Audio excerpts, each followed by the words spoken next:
Black Ibis Social Club. How are you guys doing? Visto, you here? Hey, what's happening? Well, first of all, uh, if you guys listen to that song, it's a very important day today on January 7th. It's actually Christmas for about 250 million Orthodox Christians that are still on the Julian calendar. So, Fisto, Christ is born. All right. All right. So, we get to celebrate Christ is Christmas born. twice. Yes. All right. Fantastic. Double dipping, baby. Let's go. Exactly. We get two Christmases. That's why I still have all my Christmas decorations up. I have my Christmas tree and I have all my lights out. I'm not going to take it down until, the all the Orthodox brothers and sisters finish their Christmas stuff. So if my homeowners association has a problem with it, well, I'm going to remind them that it's better than me having a mosque or some giant monkey statue for some Hindu crap. All right. So for I know we have a lot of Orthodox bros in our crowd, in our listening crowd. So for you guys whose churches are not like mine, which is the OCA, are on the Julian calendar, well, Merry Christmas, Christ is born. All right. Merry Christmas, everybody. Now, for you guys that are like, what is this guy talking about? Well, let me give you a quick little introduction to what the difference is, right? So the calendar we use today in America and in the Western world, basically the entire world, is called the Gregorian calendar, right, which was created in about the 16th century. Now, the calendar we use before the Gregorian calendar, give or take, was called the Julian calendar. It was named the Julian calendar after its creator, Julius Caesar, right? Now, the problem with the Julian calendar was that it was an imperfect calendar and it had a lot of drift. So eventually, over the years, it would have been hot in December and cold in the summer, right? That's the explanation. So they created a much more scientifically accurate calendar called the Gregorian calendar. And around the 19th century, early 20th century, they kind of like different countries and nations adopted it. Of course, if you know anything about liturgical churches like the Orthodox Church or the Roman Catholic Church, they had to also adopt the calendar for their liturgical calendar, right? The Roman Catholic Church adopted it right away because, well, it's Pope Gregory the 13th or 8th or something like that's calendar, right? The ones that came up with it. Now, not all the Orthodox churches adopted it, and some didn't do it until the 20s, some until the 60s, et cetera, et cetera. And some of them decided, well, we're not going to do it. We're just going to keep all our liturgical schedule on the old Julian calendar. And that's why we have about a, 12 to 15 day difference between Christmas, right? So for the Russian Orthodox Church and the Serbian Church and a few other of those churches, Christmas is still December 25th. It's just that on that calendar, on the Julian calendar, December 25th is today, not on our the 25th, right? So that's where it comes up. It's confusing. It's kind of a pain in the butt, but it is what it is, right? So I know that I don't know, we'd have to ask old McGinty if his church is on the Julian or the other calendar. Anyways, it gets confusing because our church, the OCA, all Orthodox churches use a Julian calendar to decide the day of Pascha, which is Easter, right? So that uses a Julian calendar, but Christmas doesn't. So anyways, confusing, but Merry Christmas to all our Julian calendar Orthodox Christians. And for the rest of you, welcome back to season 3 of the Black Ibis Social Club. It's been a while, man. I feel like we're strangers. It feels like we haven't talked. Yeah, in who are you? Where am I? Why what is going on here? It's so late. Like I'm gonna go to bed here in a minute, man. What I am know I you're doing gonna here? fall asleep. Well, Yeah, man. for you guys, we're doing this. We've decided to do a set schedule. We're gonna be doing Wednesdays at this time every week. Okay, Woo! I'm 7 gonna o'clock be there. Wednesday.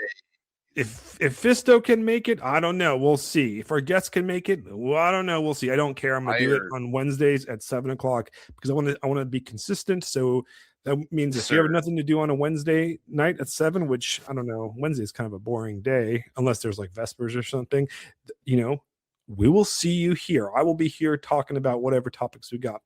But yeah, we took a nice break on purpose because we needed it during the holiday season.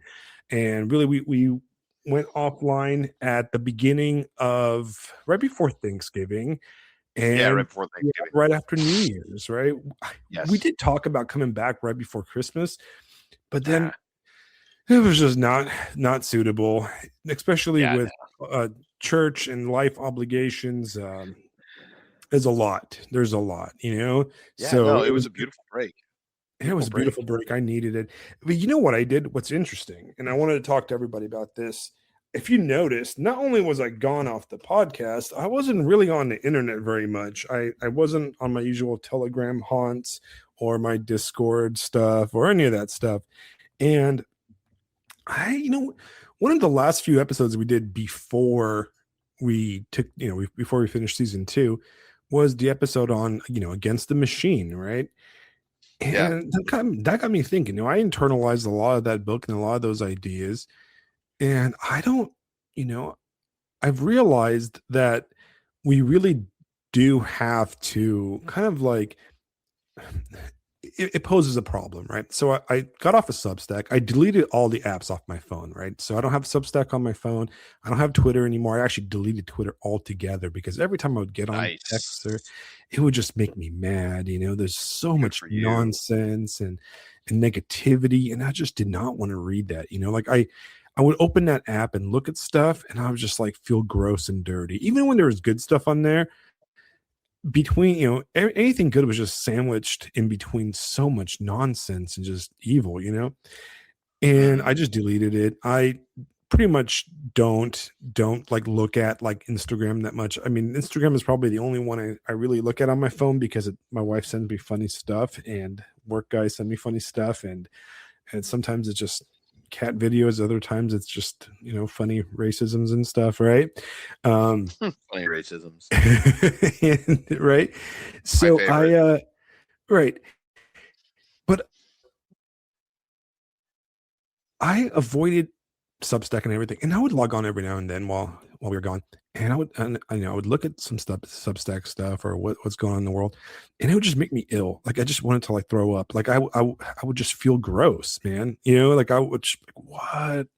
So I'm just like, and it leads, it poses a problem for us, right? As you can kind of tell, right? Which is we have a podcast. We have a podcast where we talk about things that are going on in the world. We talk about books and stuff. Um, it's kind of hard to do that when I don't know what the discourse is, right?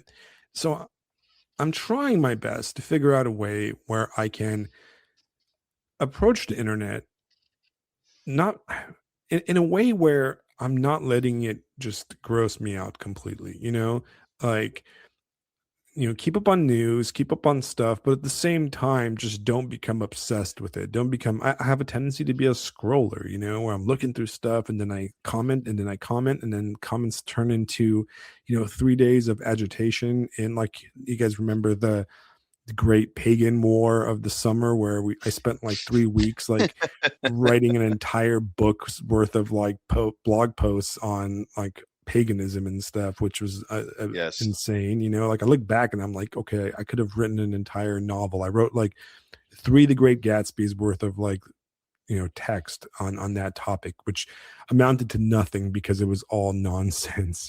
So Right. I need, I think we need to, I think this year, in the year 2026, is the year where we are going to have to honestly kind of look, not, I wouldn't say like fast from the internet, but reevaluate our relationship with the internet. Like, is this good for me? Is this edifying? Is there a value to this? Do I get something good from it? And am I putting something good in it? you know, and that's a tough one, right? Because it's very tough when you have events in the world like the Venezuela thing, and everybody's commenting on, everybody's a an opsec, some kind of expert on geopolitics and everything, and you just want to just choke everybody.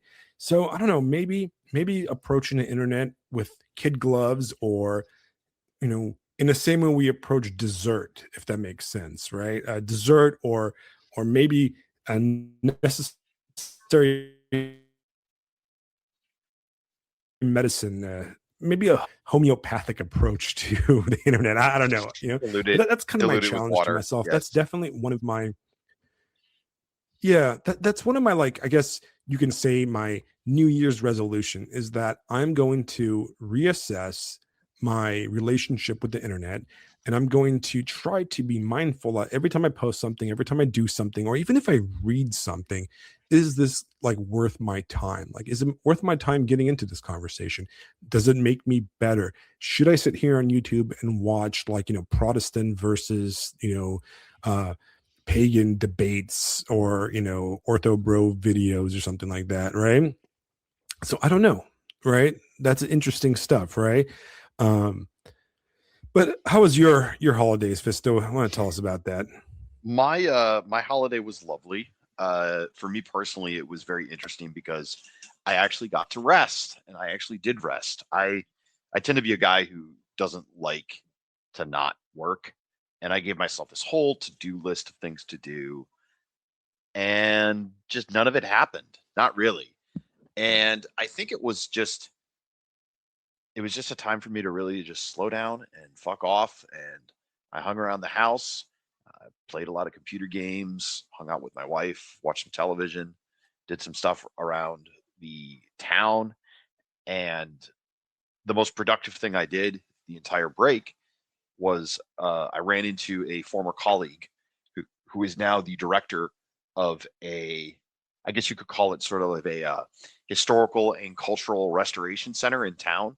This is like the group that essentially tries to preserve all the old buildings and basically try to, push back on the machine from bulldozing everything.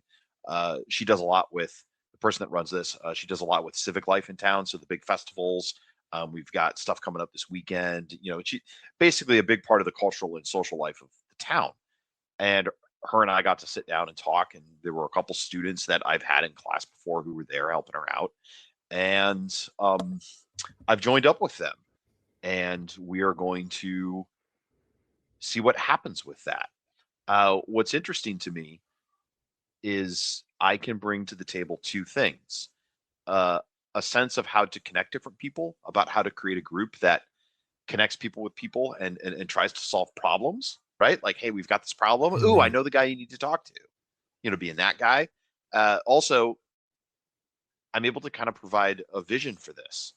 Um, I've been thinking a lot about what my town's going to have to do and what my town's going to have to go through over the next few years, the next 5, 10, 15, 20 years. And let's just say there's a lot of simpatico with this group.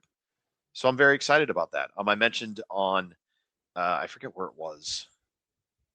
Well, anyway, I've talked a little bit on Substack how I'm getting involved in local politics. This is one of the things I'm talking about. I'm also supporting a candidate for governor, and I'm volunteering in that campaign. Possibly, I actually applied to be the county chair for the campaign. So we'll That's see what happens amazing. there. Yeah, it's really cool. So like those things kind of happened, and all I did was have to like sit down and shut up and just stop trying, and the things more or less kind of fell in my lap. So we'll see what develops from there. And then when I got back, so we had students return this week, and it's been a blast already. We're doing debate this semester, and it's off to a great start. So it's just kind of like, oh, funny. Kind of like it almost feels like my Protestant work ethic got taken out behind the woodshed and slapped around a little bit and said, "Hey, knock it off. You don't need to be, you don't need to be striving so hard. Simply wait until called upon. Until the king summons you for duty." If that makes sense. How was your Christmas? Christmas was great. Um, I was actually a little ill on a Christmas day, which sucked. The the type 1 diabetes snuck up on me and kind of dropped me for the day. But very nice having my first Orthodox Christmas. That was cool. Things have been going well at church. Went to Vespers, I think, or we went to the service the night before. I think it's a Vespers. Anyway, whatever it is. That's been great. My wife has been really enjoying that. I'm excited for this month because isn't there a big feast for St. Basil at the end of the month? I So believe that's so. going to Yeah, be, I'd have to look at my yeah. So, calendar. I feel like there's a yeah, so feast that, there's a feast or a fast every other day. So I yeah, can't it's keep up it's with it's it's a everything. very busy season. So yeah, I've been looking forward to that. Especially at the end of the month with the basil stuff, because I love that dude, and it'll just be I'm enjoying all of it, and just yeah, man, that's it. So life is grand. I got nothing to complain about whatsoever. I forgot to ask you when you got chrismated, what saint Yes, did you pick? basil. I picked Oh, Saint Saint Basil. Ba- Great. That's Yeah. a that's a popular one. So we Good actually one. did the liturgy of Saint Basil around Christmas. And that's a long one, man. That's a long one. I I don't bet. know. I bet. That man liked to write and to liturgy, Yeah. so whenever you see like a Saint Basil liturgy, it's one of the two main ones that we do. That's the long one. It's prepare yourself. There's a lot of stuff on there. We usually do, for everybody else that doesn't know, we do the liturgy of Saint John Chrysostom. Yeah. Is the kind of the standard Orthodox liturgy. Well, that sounds amazing. Do you still have your Christmas tree up? We actually did not do a Christmas tree this year, so it was never. It's not up because it was never up in the first place. But that little one in my soul, is always up. So, I guess Judaism is hard to kick, right? huh? What? I'm just joking. I just called What? you. I called you a Jew. That's fine. I mean, I've been I'm called just worse. joking. No, I I'm know. just joking. It's Um, okay. I have a fake one. Okay, so like I feel like I'm actually kind of a bad All person there was too. is like, well, living in living where I live, most of them are fake at Walmart, and there was absolutely no reason. Like, there's no way I was going to buy one of those. And I actually have no idea where to get like a proper Christmas tree around here. Yeah, you guys are in I mean, I Florida. guess we could put a palm tree up. Yeah, I guess we could put a palm tree up, but like, Yeah. I don't know. I don't know. Um, we have a fake one. We actually got it at Sam's Club, so kind of Walmart, right? And it's actually Yeah. pretty nice. Oh, It has like we just bought it this year. We used to have another fake one that kind of like died after 8 years. So I used to be one of those guys that's like, no, we have to have a real tree forever. So I always had a real tree. yeah. And many, many, many years ago, and okay, real trees are amazing. They smell great, but they're kind of a pain in the butt to like upkeep. There's like, little like needles everywhere and they start drying and then they become a fire hazard if you keep them on forever. And a few years ago, I was deployed over Christmas and my wife's like, she just went and bought this really nice, like fake tree that, she didn't have to like be worried about because if she was by herself, she had her baby at the time, our daughter was a little baby. So and when I came home, and the following year and she pulled it out, I was like, oh, this is actually not that bad, like especially when you have a cat and a dog and another dog. I'm just like, let's just do the fake tree. And it kind of like became a thing. And here in South Carolina, they're kind of expensive. Like I don't know, California, they're a little bit cheaper. They're like everywhere, like at Home Depot, Sam's Club, all those places, Lowell's. But here they're kind of pricey because they get like shipped from further away or something. I don't know. And yeah, we just opted for, another fake one and we bought a nice expensive one and it looks nice and it's still downstairs and it hasn't caught on fire yet. So that's kind of a good thing. Nice. It works out. Nice. But my holidays was actually really good. So one thing that we did for Thanksgiving, we had a bunch of my work friends over and it was fun. They all were over there and we had a family with their kids and a bunch of other friends, and we played some board games and drank a bunch of diesel fuel and a bunch of wine and a bunch of other stuff. And it was pretty fun. Like it was great having family over. I didn't have any family over. I had just friends over, and we did that. And then for right before Christmas, and I'm gonna share a picture for you guys that have the live stream picture. This is really cool. something really cool happened that I really cared about, and it's this. I don't know if you guys can see the picture yet on Substack. Give me a heads up if you see it. Actually, I can't see it. Give me a second for it to load. There it is. Let's see if it loaded on Substack yet. Yeah, this was your daughter's baptism, right? Yeah, my daughter got baptized, right? Which is freaking Hooray! cool. Yeah, my daughter got baptized and my wife got chrismated. So she finally they both became official members of the church. It was really awesome experience. I mean, we had so many, like, I, our, our poor priest over here, like, there were so many people that were chrismated and baptized. I feel like it was like the longest liturgy ever because it was just we were there all day, and he had so many chrismations and baptisms to do, and it was such an amazing, like, glorious day. And then she obviously looks like a little medieval princess over here. And if for you guys that don't know, she's getting anointed with oils in that picture, which is really cool. And yeah, it was just a blast. It was just such a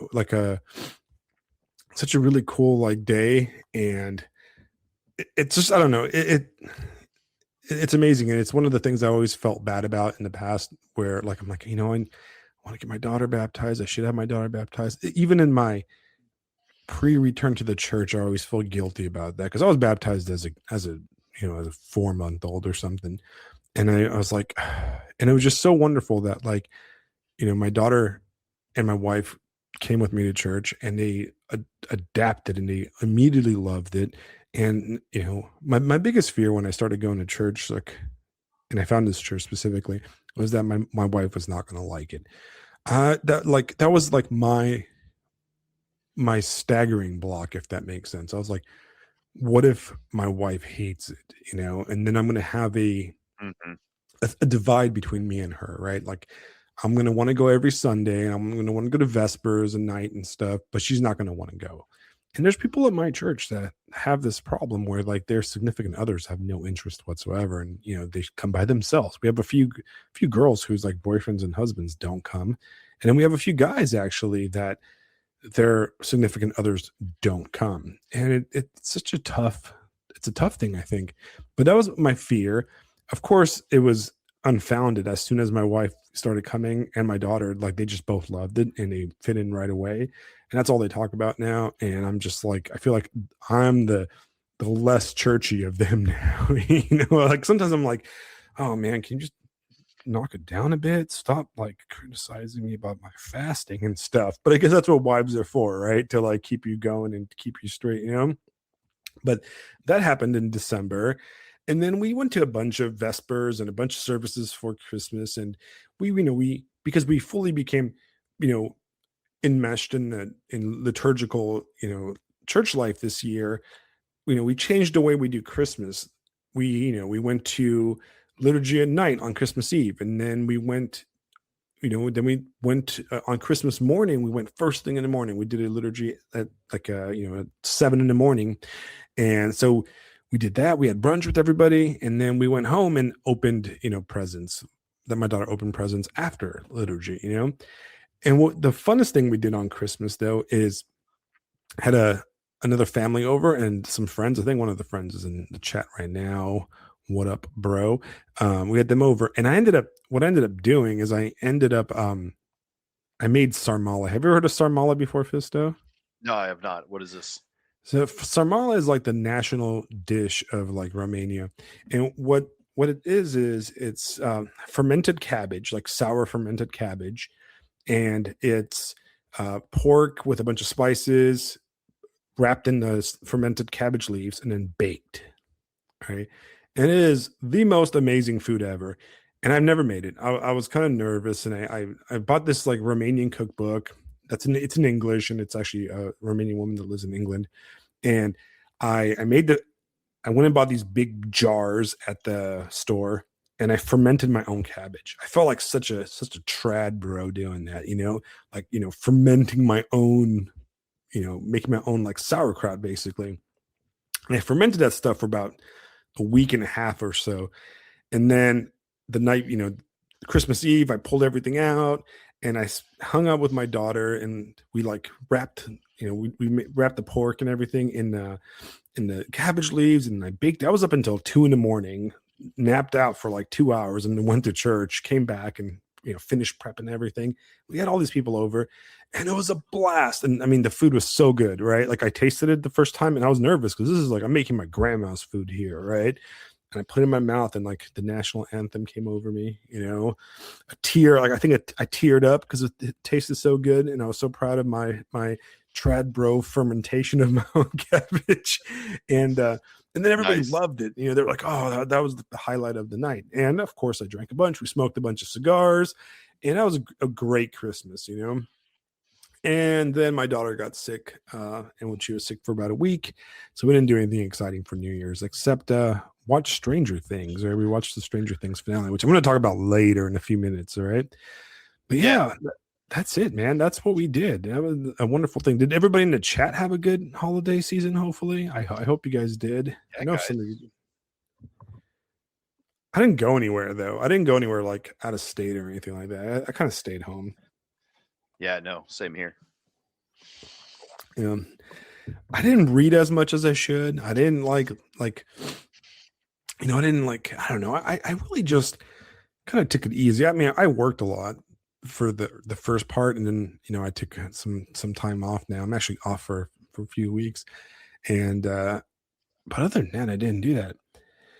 But yeah, Yeah, I'm trying to think if I read anything. I don't think I did either. I did do a little more family history research. That I did a little bit of. So my mom was able to find out the genealogy from the Irish side of the family. So that was fun starting to dig into a little bit.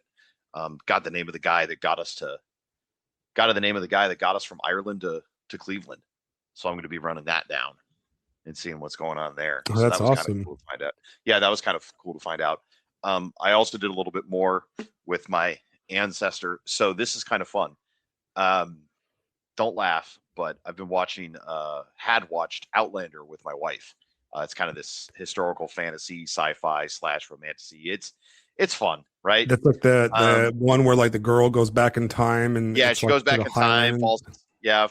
falls in love with this Irish Catholic, or not Irish Catholic, Scottish Catholic. They go through like the whole Jacobite rebellion and like all kinds of stuff. But it's really funny because in the later seasons, they end up making their way to the colonies, and then they end up making their way to New York.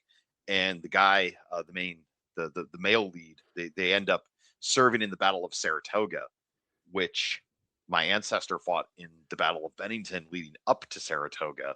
And I was able to run down the militia name and everything like that. So it was like, hey, my ancestors were around there somewhere. It was kind of cool. And I mean, the show's enjoyable because it does a really good job, like with the costumes, like all that shit. So I'm watching it going, holy shit, my guy's running around and he probably looks a little like that. That's wild. It's kind of trippy. That's pretty cool. I heard a lot of people like that show. It's like a kind of a romantasy type of show, right? Yeah. Don't feel bad. I watched like all of the Gilmore Girls with my wife a few years ago, and I really like the Gilmore Girls, so it's pretty cool. One of the things I like about it is that it does the Tolkien thing, where like the Catholicism is just there. Like the worldview of these Christian people it's just part of the world. I feel like it does a decent way of doing that.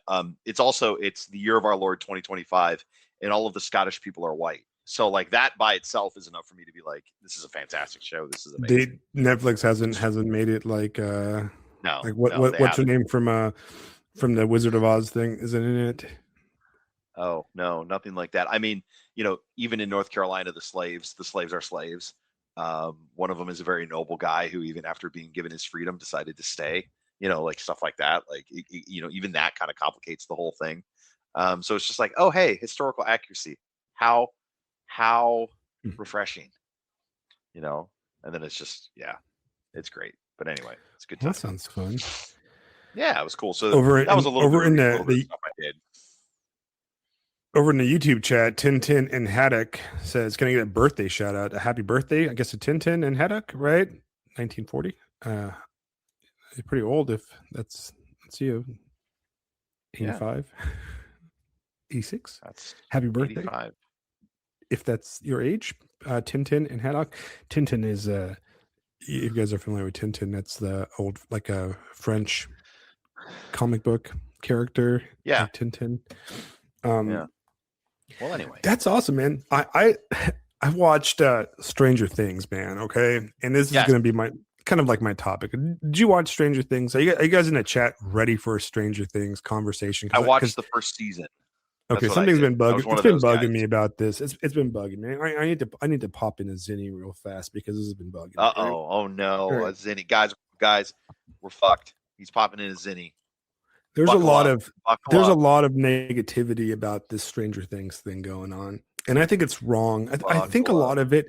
It's not so much that the show is great or amazing. You know, I think that a lot of it is, in a way, misunderstood. From a to quote our liberal friends, there's a lot of media illiteracy going on here, right? And this is where I want to approach it. So, for you guys not familiar with Stranger Things, I don't know if what planet you've lived on, but Stranger Things is kind of a popular show. I believe it's like the most popular show. It's really the only thing I can think of right now that's kind of a unified cultural thing. Yeah, that's fair to say. That's Where fair everybody, to say. like, pretty much everybody has seen it or at least heard about it, right? It's I can't think of anything that has like as much of a media cultural impact as the Stranger Things thing. And Netflix did some really good marketing of it. They specifically broke up the last season in like 3 different parts where they released like 4 episodes right before like Thanksgiving. They released a few episodes around Christmas on Christmas Day, and then they released a few more episodes, the finale, like the last episode on New Year's Eve at 8 o'clock. And yeah, that's what I think that's what really kind of amped everybody up because of this cool release schedule. And I like the idea of this release schedule. It gave us something to do, like on Christmas after everybody was gone from the parties and we went sleep for the night. The next day, we woke up and we're like, oh man, what are we going to do? I don't want to clean up yet. I'm still like hungover from eating so much and from, drinking so much, and let's just spend all day watching Stranger Things. And that's what we did. And it was a blast, right? Like it was a fun family thing. Now, Stranger Things came out in 2016, I believe, the first season, right? And that was a while ago, right? I believe like that's before Trump 1 happened, or like right as Trump 1 was happening.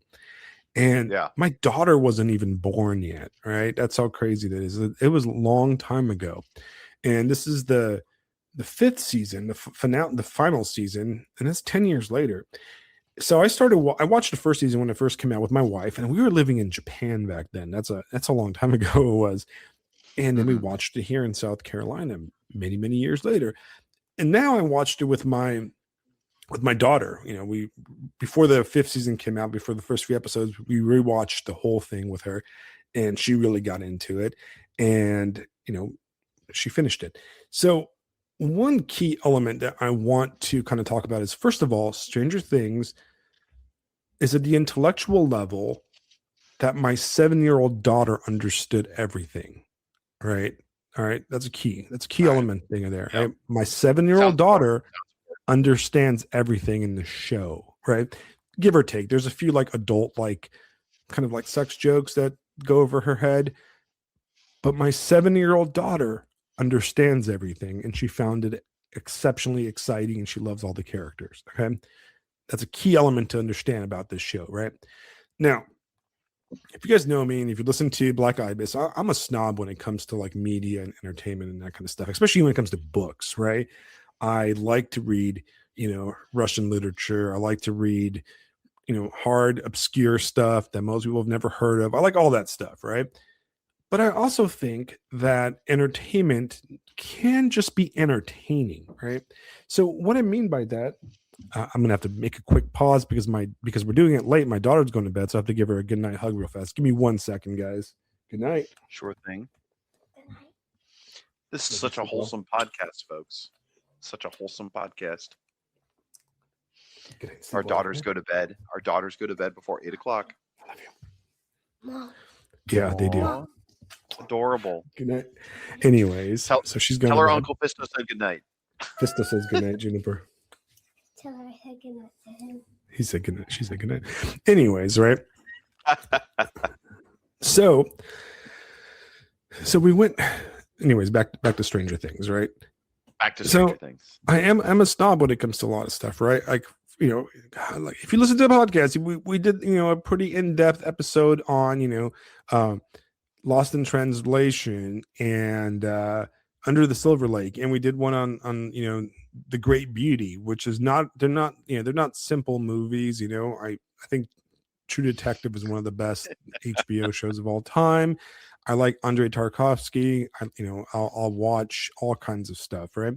So hey, you'll like this real quick. Under the Silver Lake, just this week, I brought that up to a colleague at work, was talking about it, and he's like, I gotta watch that. That sounds freaking amazing. So I'm preaching the good word of the Silver Lake. Just thought I'd let you know. All of you guys listening, if you haven't seen Under the Silver Lake, paying dividends. Right. But there's, you know, so I guess what I'm trying to say is that we are not a Marvel crowd here. Okay. I am not sitting here, you know, talking about Iron Man or whatever, you know, and that's not the expectations I have for movies. Right. And what's really important to understand is that somebody that's a dimwit thinks Marvel movies are deep. All right. Like, that's a dim-witted thing. Okay. If you think Marvel movies are deep, you're kind of a dimwit. I'm sorry to say, right? Yeah. Like, if you get intellectual stimulation, and there's worse movies than the Marvel movies. I think I watched that, like the Wonder Woman, that was the 80s one. It was like 1980s. Oh my, that was so bad. It was painful. It was the worst thing I've ever seen in my entire life. And I was stuck in a hotel room and I couldn't go anywhere because it was like some weird, like, COVID quarantine, and like I had to watch that, and it was painful. Like, it actually physically hurt me to like even hear it in the background. Like it like like that was one of the worst movies I've ever had the displeasure of seeing. And yeah, but it's very dim-witted to think that, like, you know, a Marvel movie, or I don't know, like, you know, a comedy movie is deep, even though there's deep comedy movies. Now, in my opinion, right, it's very midwitty, you know, like, you know, we've all understood what the term the midwit is, to expect. My daughter wanted another hug, sorry. Oh. It's a very dimwit idea to expect. Okay, so let's rephrase. It is a dimwit idea to see depth in Marvel movies, but it is a midwit idea to expect depth from Marvel movies, if that makes sense. Yeah, right? No, it makes sense. Right? Like, you're equally dumb if you go, man, I'm gonna pop in this Iron Man and expect like some depth. It's like it's based on a cartoon, you know, it's like a cartoon movie, right? Like like that's what it is. So take that. Yeah. But what I'm saying is that Stranger Things is not a Marvel movie. It's like a few steps above a Marvel movie, right? But it's ultimately written at the level that my 7-year-old fully understood.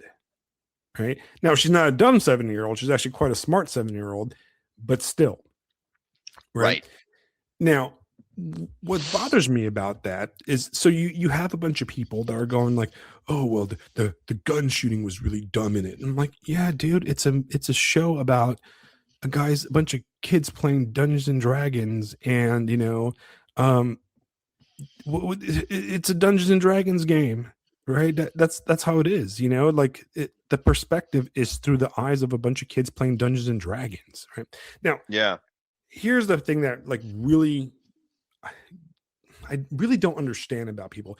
And when I say people, I mean guys on the right, and a lot of people on the right have like attacked this show, and they usually attack it from the, oh, but there was a gay character and there's 2 gay characters in it and blah, blah, blah, right? Which is absolutely crazy, because you win culture by putting out your ideas in a culturally palatable form, right? We know that we live in a secular, evil culture, right? We are like enmeshed in the secular Babylon is what you know, where we live, right? And Mm-hmm. you're not going to make a based TV show and put it on Netflix for the entire country to watch. It's just not going to happen, right? Like that's just not Right. going to happen. Okay? That's ludicrous, right? But what you are going to do is you're going to make shows or tell, you know, TV shows or movies or works of art, right? That are either aimed for a specific subgroup of people, you know, like some of your, and that's really much more suited to music and novels because they tend to be more subgroupy to begin with, right? So you can write the based novel or the novel that has all your right-wing schizo talking points in it because you're going to find an audience for it, right? And they're going to read it, right? But you're not going to make mainstream entertainment that is going to address, you know, your talking points, right? But what you're going to do though, what you can do is you can get some of the ideas out there, right? And I'm going to explain to you how I think that Stranger Things has a lot of very right-wing or at least based ideas disguised in a very kind of Netflixy show, right? And these ideas were put forth to the mainstream. So you said you watched the first season, right? Yes. Okay. So before I go into this little tiny short analysis, right?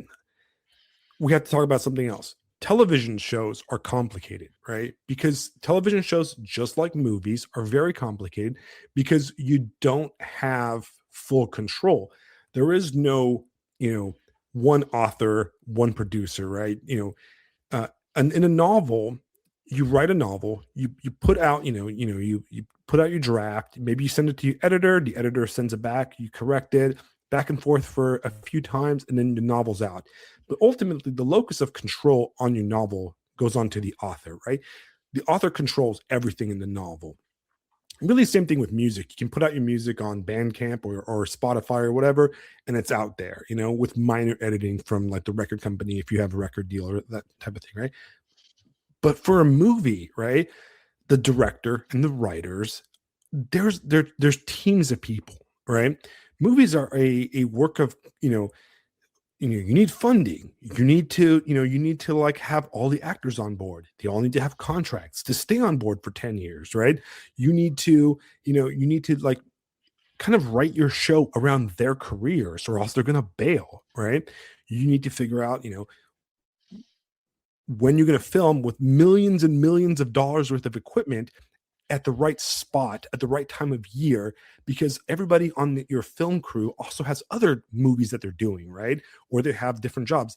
So to get a movie together is really a monumental task, right? That so much of what makes a movie successful is not in the hands of the director or the main creator, right?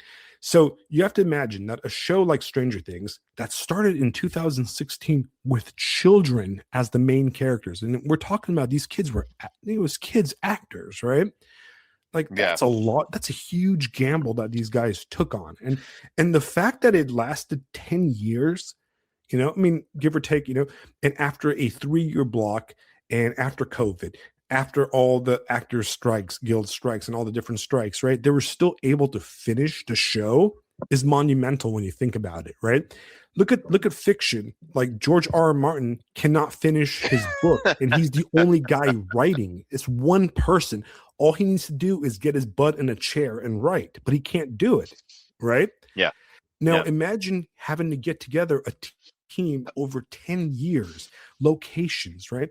Because they used a location at the beginning of the show in 2016. Well, they need to make sure that they can afford to get the same location 10 years later, right? There's so much work to do, right? When it comes to extras and timing and stuff. So a lot of times when people criticize shows and movies, they don't really take that into account. If you read like accounts of, or like, watch documentaries on some of the greatest movies ever made, you'll see how much luck played into that, right? It was the luck of the producer, and it was the luck of, the producer being able to get the money and the funding and all the actors lining up and doing that. That's why, like, when you look at movies that are like just masterpieces, something like Lord of the Rings, right? Peter Jackson's first movie, first 3 movies, right? Yeah. Those are masterpieces, and it's the fact that they were able to knock those movies out back to back to back, right? That's amazing, you know. And they were able to keep a consistent tone, and they filmed it all in one go, right? Those guys never went home, you know. They filmed from the beginning to the end on one go, right? But on Stranger Things, right? They had 10 years. The kids that were in that show started off as like playing like older middle schoolers, basically.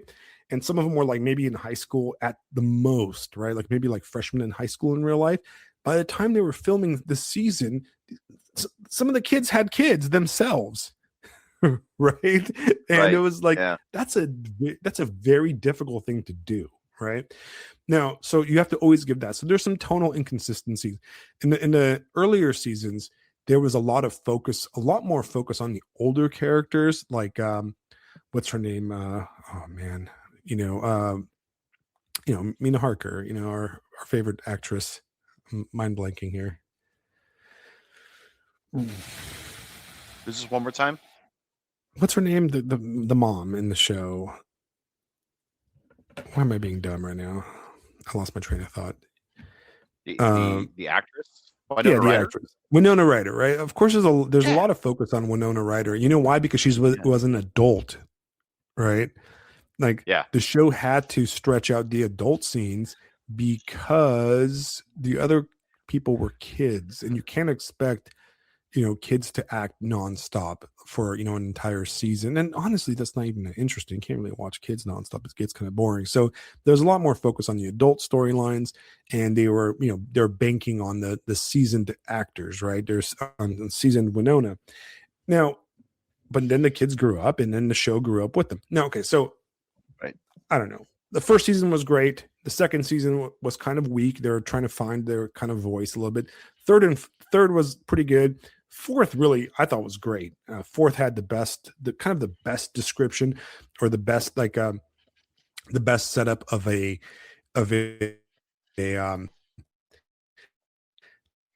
like Dungeons and Dragons crew, which was the D&D club, and with Eddie, that was basically my friends in high school and middle school. All right, I was basically a Hellfire Club guy, into metal and punk rock and all that stuff. And I used to have a really cool Hellfire Club sticker somewhere. And then the fourth season, they tried to tie it up, and I think they did a pretty good job, right? It's not a masterpiece. It's not like one of those like, oh, it's gonna be great. But they took a bunch of characters that people really loved and gave them happy endings for the most part, right? Which is cool. But that's not what I really want to talk about, okay? That's kind of like the easy stuff out of the way. What I want to talk about is, I don't understand why some guys on our side that are into the same stuff we're into don't like this show when it talks about a lot of the stuff that we talked about, for example, in Under the Silver Lake, which is the idea of Twilight language. So what is the show about? This show is ultimately about child abuse, right? It's about child abuse, right? It is a mainstream show that shows the United States government in the 80s taking children from their mothers and abusing them, right? Not sexually, but that's kind of implied, right? In the same way like Project Mockingbird and all those different creepy government declassified programs that we know about did, right? Trying to do experiments on them, right? What they're telling us something here, right? The concept of Twilight language is that television shows and that kind of stuff tell us something, right? Which is, under the Silver Lake, right? So we have the US government, right, under the guise of fighting the Cold War, kidnapping and abusing children, right? To the point where in the first season, they even fake the death of a child, right? And what are they doing? They abuse the children, not for some super weapon, but the super weapon ends up being a demonic gate to an alternative, demonic universe that brings in the demon, right? I don't know how more right wing you can get, guys. All right. So the government, right, is abusing children to open a demonic gate, right? Yeah. Okay. Stranger Things is right wing in much the same way Doom is a Christian video game. Right. Like, and How much on the nose can it get? This is all explained in universe through the kids, through the children character, the kid characters, Dungeons and Dragons games, right? You know, in the show they call they call the monster like the mind flayer, right? And they call the first monster the Demogorgon, and they call the thing the upside down, right? Well, those aren't like the technical names for those things, right? That's not what the adult government agents call those things, right? That's the children are basically using the Twilight language of pop media and entertainment, in that case Dungeons and Dragons and their video games and their movies, to explain the situation that their brains cannot comprehend, right?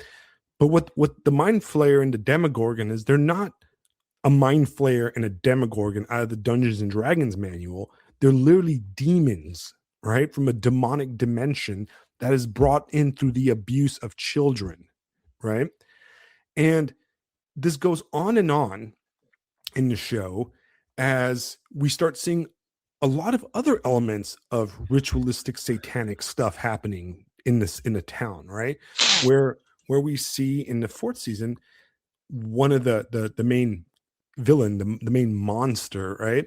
It starts doing occult ritualistic murders, right? And the mind flayer, well, he starts basically like hurting, killing people, like he kills like the cheerleader girl, and he kills a few other people. And what's interesting about that, right, is in the 80s and in that cultural milieu of the 80s that the show set in, and the late 70s, right, because the show starts at almost the end of the 70s through the 80s, right, is that's the height of that kind of culture, right? Serial killer, occult rituals, occult murders, right? And these are all happening here. And in this case, in the show, they're real, and they're caused by the demonic molestation of children opening a portal to fucking hell, right? Okay. And you want to get even more like crazy right-wing thought process, right? So you find out, and this is spoilers for anybody that hasn't seen the show, you find out that the main demonic villain, right? Like not the main like entity, but the main like representative of the demonic villain, Vecna himself, which is, once again, that's not his real name. He doesn't go, "Oh, my name is Vecna, guys. I'm the evil wizard from Dungeons and Dragons." No, he doesn't say that. Vecna is what they call him. That's what the children name him to explain him to themselves, right? He is the first of the sexually abused children in the experiments run by the U.S. government, by the secret agencies in the U.S. government, right? And he is basically turned into a psychopath, a sociopath by these this abuse that he receives at the hands of, right? And they do all kinds of stuff. They like suck his blood, and like they do all kinds of weird, satanic laboratory stuff. And he becomes, they show him as a weak character, like a weak kid that is basically taken advantage of by, the powers that be in order to whatever, open this portal or whatever. And through him, the abuse of other children continues. But he kind of like, they illustrate this like problem of evil kind of becoming generational in a way, or like cyclical, where he in turn goes after the weak and the sad. In the fourth season, when he kind of appears, well, the first season Vecna kidnaps and basically sexually assaults Will, which is one of the main characters, right, and keeps him in the upside down. And in the fifth season, we see that while he was in the upside down, he was basically raped, right? They had this like flesh tube come into his mouth, and it was like putting gurgling things or whatever down his mouth, right? Which, I mean, that is the most rapey thing you can imagine in a show that my daughter can watch without thinking that it was, you know what I mean, right? And of course, he ritually murders and does the same thing to other vulnerable people. He kills a cheerleader whose mom is like completely a control freak and who's got eating disorders, and he kills another kid that You know, he has all these like fears. You know, he goes after the weak and vulnerable, right? Like evil usually Right. does, right? You're right. Evil goes after the weak and vulnerable, right? And then in the fifth season, the big thing that sets everybody off. Oh, Will came out as gay. Well, let's look at this from like a based right wing perspective, right? We have the government and secret government entities that are doing, you know, secret projects where they're, you know, abusing children to open a demonic gate so they could fight the Russians or whatever they use to justify it, right? And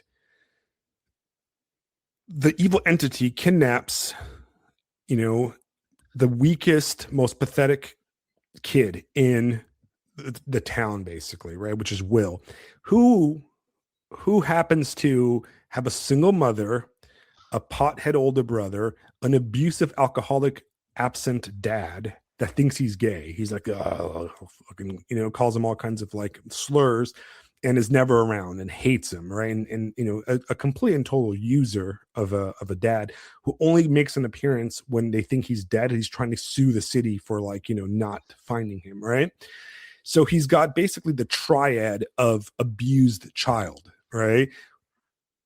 Working alcoholic mother, alcoholic absentee dad, you know, poverty, you know, everything. He's got everything that, like, you know, all the profile of the person that's going to get killed and molested. Okay.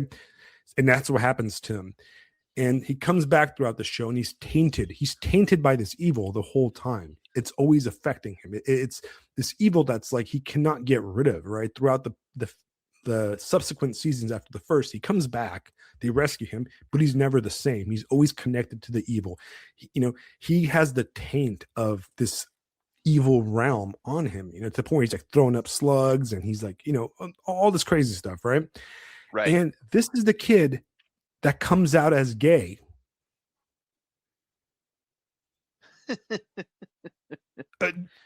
Is anybody in the chat not getting this? Little on the nose. Like, there. are we not seeing how the taint of evil has created this? Right? I mean, am I insane here? Am I not understanding this obvious thing? Right?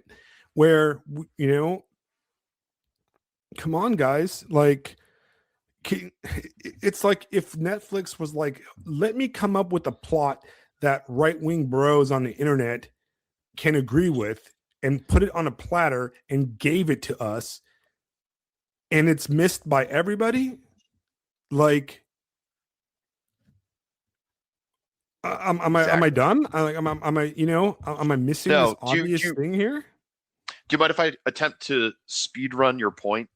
Yeah, because this is what keeps coming into my mind. I think about these similar things when I see people talk about like Fallout, for example, or pretty much anything these days. We've gone from, I guess we've gone from a mainstream culture where there was some semblance of mainstream standard, like a good film. There was a general consensus. Good TV, good books. Like there was a general consensus. And even if things weren't necessarily like appealing to the mainstream, you still had the fringe where it was like, yeah, that's good, but it's, you know, it's a cult classic. You know what I mean? Like it's not for everybody, but it is. There was at least a recognition of art. Like that's, you know, the space that David Lynch basically inhabited, stuff like that. And now, thanks to the internet, we've had this fusion-driven atomization of culture and basically consensus.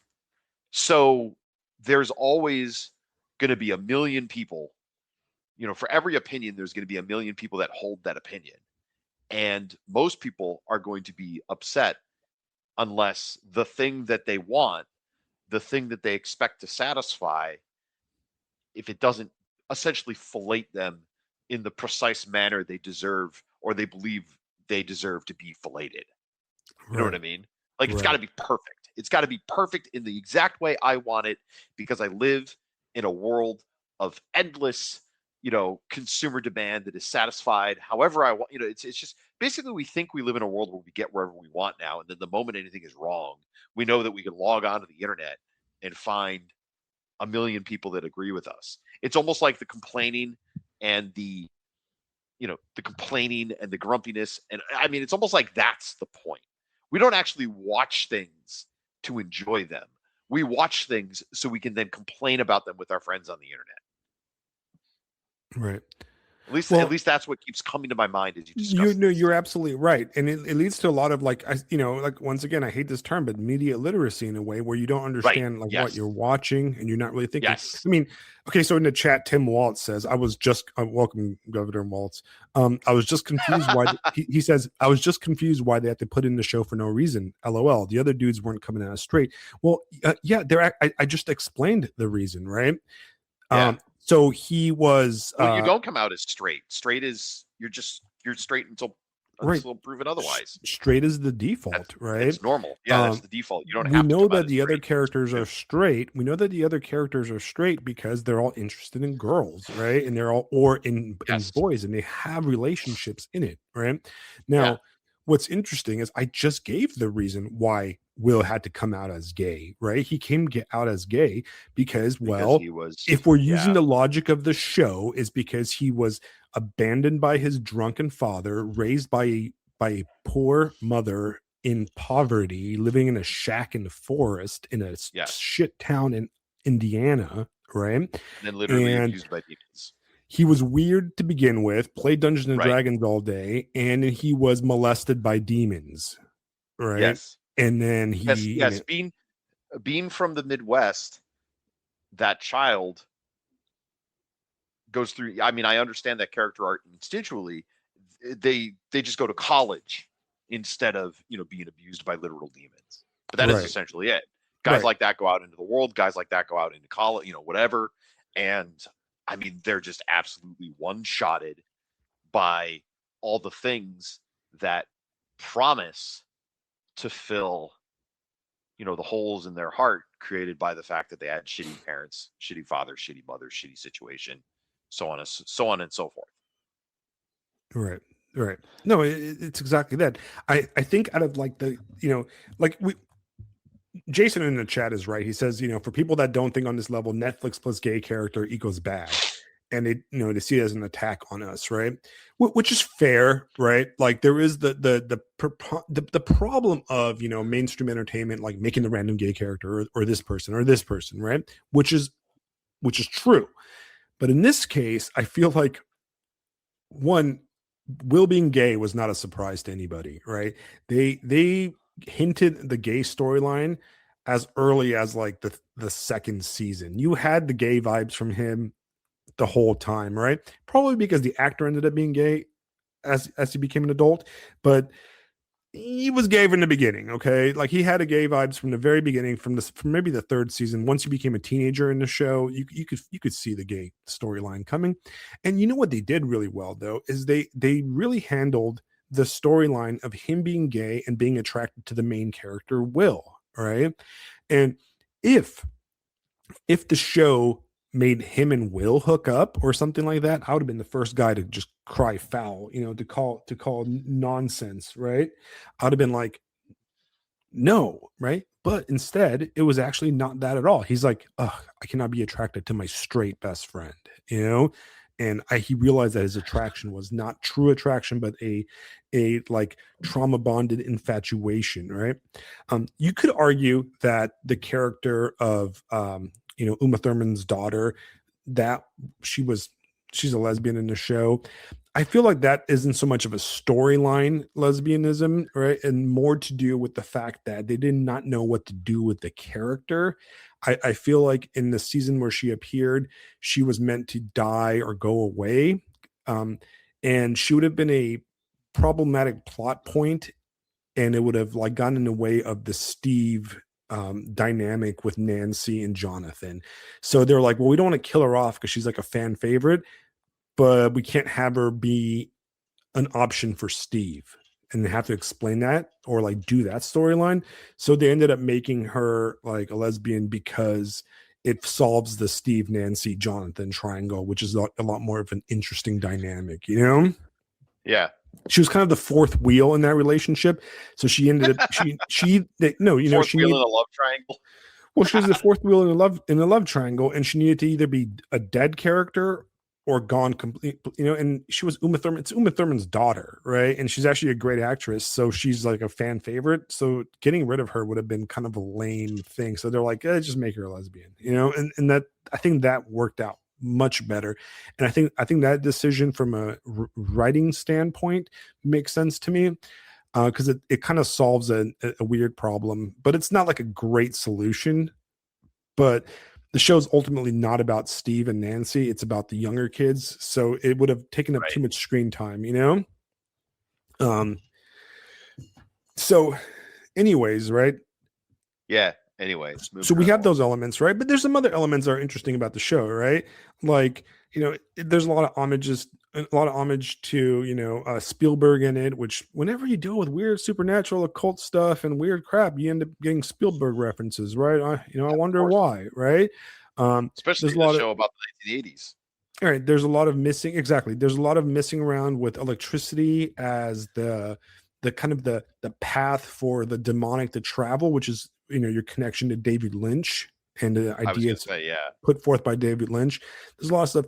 And there's another funny kind of thing that, well, there's two things that people didn't like, and I'm going to address those and then we're going to move on with this stuff, right? One thing, people in the last like episode, they kind of resolved the Jonathan and Nancy love situation that they had. If you guys remember, in the first season, Nancy was Steve's girlfriend, but she starts hanging out with Jonathan looking for Will, right? When they all thought he was dead and stuff, right? And end up bonding together. Jonathan is like the artistic kind of like, you know, and kind of weird guy, kind of a goth guy. And Nancy's like she used to be kind of the prep, you know, going out with Steve, but then she ends up switching and, you know, starting to date Jonathan. But in the fourth season, they start having a fallout. Like they start lying to each other and they don't meet up anymore and they don't do stuff anymore, right? And in this episode, in this last season, you find out early on that Jonathan wants to propose to her, right? And they're caught in a situation, and this is a spoiler, so you know, whatever, you should have watched it already, right? In a situation where they're about to die. It's like a tense situation. They're about to die, and they're gonna go. Steve's about to propose to her, and then they start talking. And instead of him proposing to her, he actually shows her the ring, and he goes, "I don't really want to. I don't think we should. Let's be honest. I don't want to get married, and you don't want to get married, and we don't even want to be together anymore, right?" So ultimately, they broke up instead of get together, right? And a lot of people didn't like that, but I like that because it made sense to me, right? It made sense to me because their entire relationship was just a fucked up trauma bond, right? Right. They just in their conversation, they even out say, "I don't want to be around you because you remind me of this town." Right? When I'm with you, I'm not out of this anymore. And their entire relationship, their entire high school and post high school, like, you know, early college relationship was basically this huge giant, you know, death after another, you know, this whole like misery. And that's all they had in common. They didn't have anything in common as people. They didn't have any wants as people together. All they had was this bond over this trauma that's going on in the city. And they didn't want to get married. And I thought it was really good. I thought that was actually a really good way to like end their relationship, right? And, you know, it wasn't like Nancy was like, "Oh, I want Steve," or something like that. No, nothing like that at all. It was just like, you know, it's if we survive, I don't want to do this. We need to be, you know, separate, right? And I like that. So that was one element that I liked. The other big critique is the dad, right? The dad problem where he's kind of a butt of the joke in the show, right? And what I mean is that, like, not Will Byers' dad, but Mike's dad and the other girl's dad, you know, he gets attacked by the Demogorgon thing and he ends up in the hospital. Nobody cares about him, and, you know, but the whole show, he's been kind of a joke. And what he represents, right? He's your prototypical boomer, right? The entire time the show was going on, he was completely oblivious. He's out there golfing, monsters are kidnapping his children and eating people in town. He's just like, oh, I'm just a Reagan Republican, right? That was to me a perfect screen depiction of the boomer, right? Like literally satanic demons from a different dimension are molesting your children and you're out golfing. That is like a philosophical like depiction of the boomers in America, right? Like that is ultimately that, right? And Jason goes, is there any pro-family message in the show? Yes, there is a pro-family message. Like there is great connection between the mom. For example, the mom, Mike's mom, did not cheat on her boomer husband when she had the chance. She refused to do that. If you guys remember, she was going to cheat on her dad with the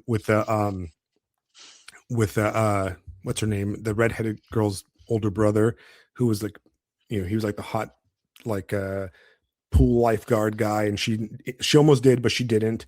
And then she was there for her kids the whole time. And then of course the obvious family is Hopper marrying Billy was the bad guy in that season, and Hopper with Winona Ryder's character and the love of the mom and of the children. There's a lot of pretty, I think, decent ones, and there's a good relationship. I mean, you have Lucas and what's her name, which he sticks by her the whole time.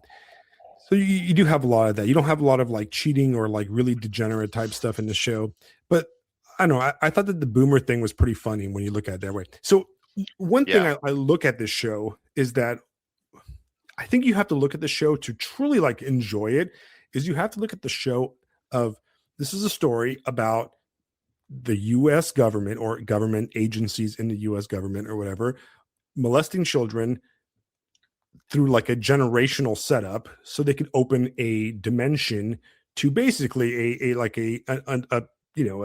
unholy evil dimension where demons come through, and their justification is we're going to fight the Soviets, right? But that's a very I mean, that's what the U.S. government did, all kinds of weird experiments on people, like in the Unabomber and all that stuff, right? I mean, we can go off. Yeah, it sounds like an 80s plot twist with the X-Files. Right.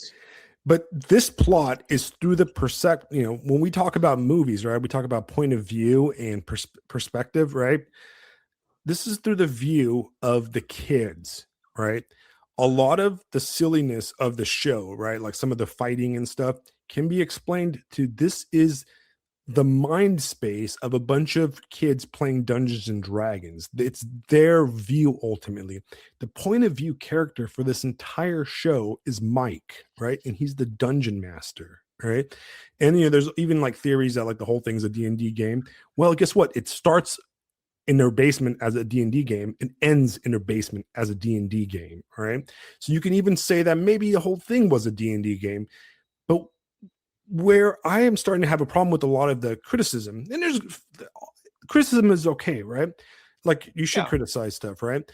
Is that sure. The one thing that I find really important about this show is that this show puts forth ideas that are very higher level ideas, but at a very basic tier level, right? So we're exposing people, millions of people on Netflix, to the idea that the government does experiments on people that are satanic, right? We're telling people, you're not me and you, man, right? We're not talking about me and you. We're not talking about, Kent in the audience or Kevin in the audience or Tim. Where I can guarantee that all these guys know what the hell we're talking about, right? Right. Yeah. We are telling people like teenagers and soccer moms that are watching this and stuff. We're exposing them to David Lynch level ideas, watered down, but they're still the same ideas. You see what I mean? Right? Yeah, absolutely. I'm thinking about being in my classroom and having, like some students asking about Stranger Things, and I'd be like, yeah, the whole government, experimenting on people to open up portals to hell. Hmm. And then like they'll realize, wait, my American government teacher is taking that seriously. Just, Right. interesting. Well, they're like, how ludicrous is that? The government's going to Yeah. experiment on telekinesis and Gee, a that would be pretty remote ridiculous, wouldn't it? viewing. It would be so ridiculous if the U.S. government actually took people and put them in like tanks, just like in Stranger Things, and they did remote viewing on the Soviets. Oh wait, they did, right? Yeah. Okay. You'll like this. I had a very funny moment today with one of my students where we were talking about some of the things that had happened over break, some of the political events that had happened over break, and she says, "Why did we learn all that government stuff, that American government stuff, when none of it matters?" I looked right at her. I went, "Yep." She's like, "Wait, now you know the lies." She's like, "Oh my God, really?" Like, yeah, Yeah. all that stuff I taught you it so you would realize it's out of date. She's like, "Son of a bitch." You know the great saying about conspiracy theories, right? Most of the people that believe in conspiracy theories are correct that there is a conspiracy theory. What they're usually wrong about is what the conspiracy theory really is, right? Right. Yeah. The biggest collection of conspiracy theories you can find. I mean, do you know where the biggest collection of conspiracy theories? Like, if you wanted to read about conspiracy theories, where would you go read about conspiracy theories? Oh gosh, I have no idea. Oh, a history book. Oh, okay. A history book is filled with conspiracy theories. Everything in history was a conspiracy at one point or another. Right? There's a bunch of people getting together, coming up with a plan, plotting. You could just do things. Right, and doing things, right? They're all conspiracies, right? If somebody told your average person, boomer on the street, or even your average person 3 months ago, oh, by the way, the government's planning on snatching the president of Venezuela in the middle of the night, you'd be like, yeah, whatever, conspiracy theory is crazy, and then it happens, and then we're like, oh yeah, it makes perfect sense. Yeah, that's exactly what we do. Like everything in history was at one point a conspiracy, and then a plot. Right. Now, what people that are really deep into conspiracy theories, are usually mistaken is they misunderstand what the actual conspiracy is, or they misattribute stuff, and they get like one track minded about like, the juice box or all this stuff, and it's just like, okay, you're there but not there, like you're almost there, underestimate the impact of luck and being in the right place at the right time, and it's people doing things, and then certain lucky bastards, it turns out pretty well. Right. And for us, right, for us that truly believe in the idea of a really a sacramental world, and the world where we know that there are powers beyond, there are unseen powers in this world, right? How can we not believe that there's evil forces out there doing evil stuff, right? And to me, a television show that is mass produced and it's giving us all this information, right? Or it's opening the door, because just like me, right? I was pretty, it's pretty hard to get people to like, hey man, you should really watch Eyes Wide Shut, because it's it's got a lot of interesting stuff, or you should really watch like True Detective or something like that, right? The best information is usually put in a pill, right? There's a reason why, amoxicillin or azithromycin or any of the antibiotics, right? They're usually powdered form, right? You don't have to take the medication in a pill, in a gel tab or something like that, right? We do that because it's easy to swallow, right? Yeah. So the power of media, the power of literature, of film, of television, right, is that it takes this powdered form, this concentrated medicine, and it puts it in in a gel tab, and you can swallow it, right? And sometimes you don't even know. It's like, so what Stranger Things is, in a way, it's like children's Tylenol. It's purple drank flavored, okay? It's grape flavored, right? You can use it for your rhetoric of explaining to a normie, right? Hey man, this does happen, or this happened, or hey, let's discuss the high, percentage of homosexuality in relation to childhood trauma and abuse. Yeah. What you're describing reminds me of what librarian of Colano does with his essays on pop culture, like the Predator essay he Right. did, the famous Big Trouble in Little China essay. It's working from the understanding that we live in a created world. Therefore, that world, as fallen as it is, will reflect its creator, and everything that gets made, everything that's created, it cannot help but, if you look, you'll see it. You'll see something that reflects the nature of that fallen world. Like all Right. this stuff in Stranger Things. Like, of course it's in there. This is the world that we live in. You look at any story, you look at anything, even the shit's that bad and is completely and totally degenerate. Well, it's only totally degenerate because there's something to be degenerated from. Right. Boom. There you go, guys. Like, a lot of it is people need to pause and just look at it with more sensitive mind of the church eyes, is maybe how I would say it. But that's a good way to say it, and then look, we're talking about a kids show here, right? We're Right. Yeah. Right. like, I hope that everybody understands that half of this is a little bit tongue in cheek, right? I don't, Yeah. but for any means, by any means necessary, I do not want you to go and finish this podcast and go and be like, oh, Alex said that I have to watch Stranger Things because it's really deep. It's not, okay? Yeah. That's the thing. Yeah. It's It's the bubblegum way. Tylenol. Yeah, it's the way I've been thinking about it with like the Fallout TV show, and like how the ideas in that go all the way back to the original games back in 1997. And at the end of the day, it the whole the tagline of it, war never changes. It's just all man's effort turns to dust. No matter Right. what we do, no matter what we try, eventually it turns to dust. And it's a it's a thing of its time. But again, it's still just Fallout. Like, relax. This isn't Right. major.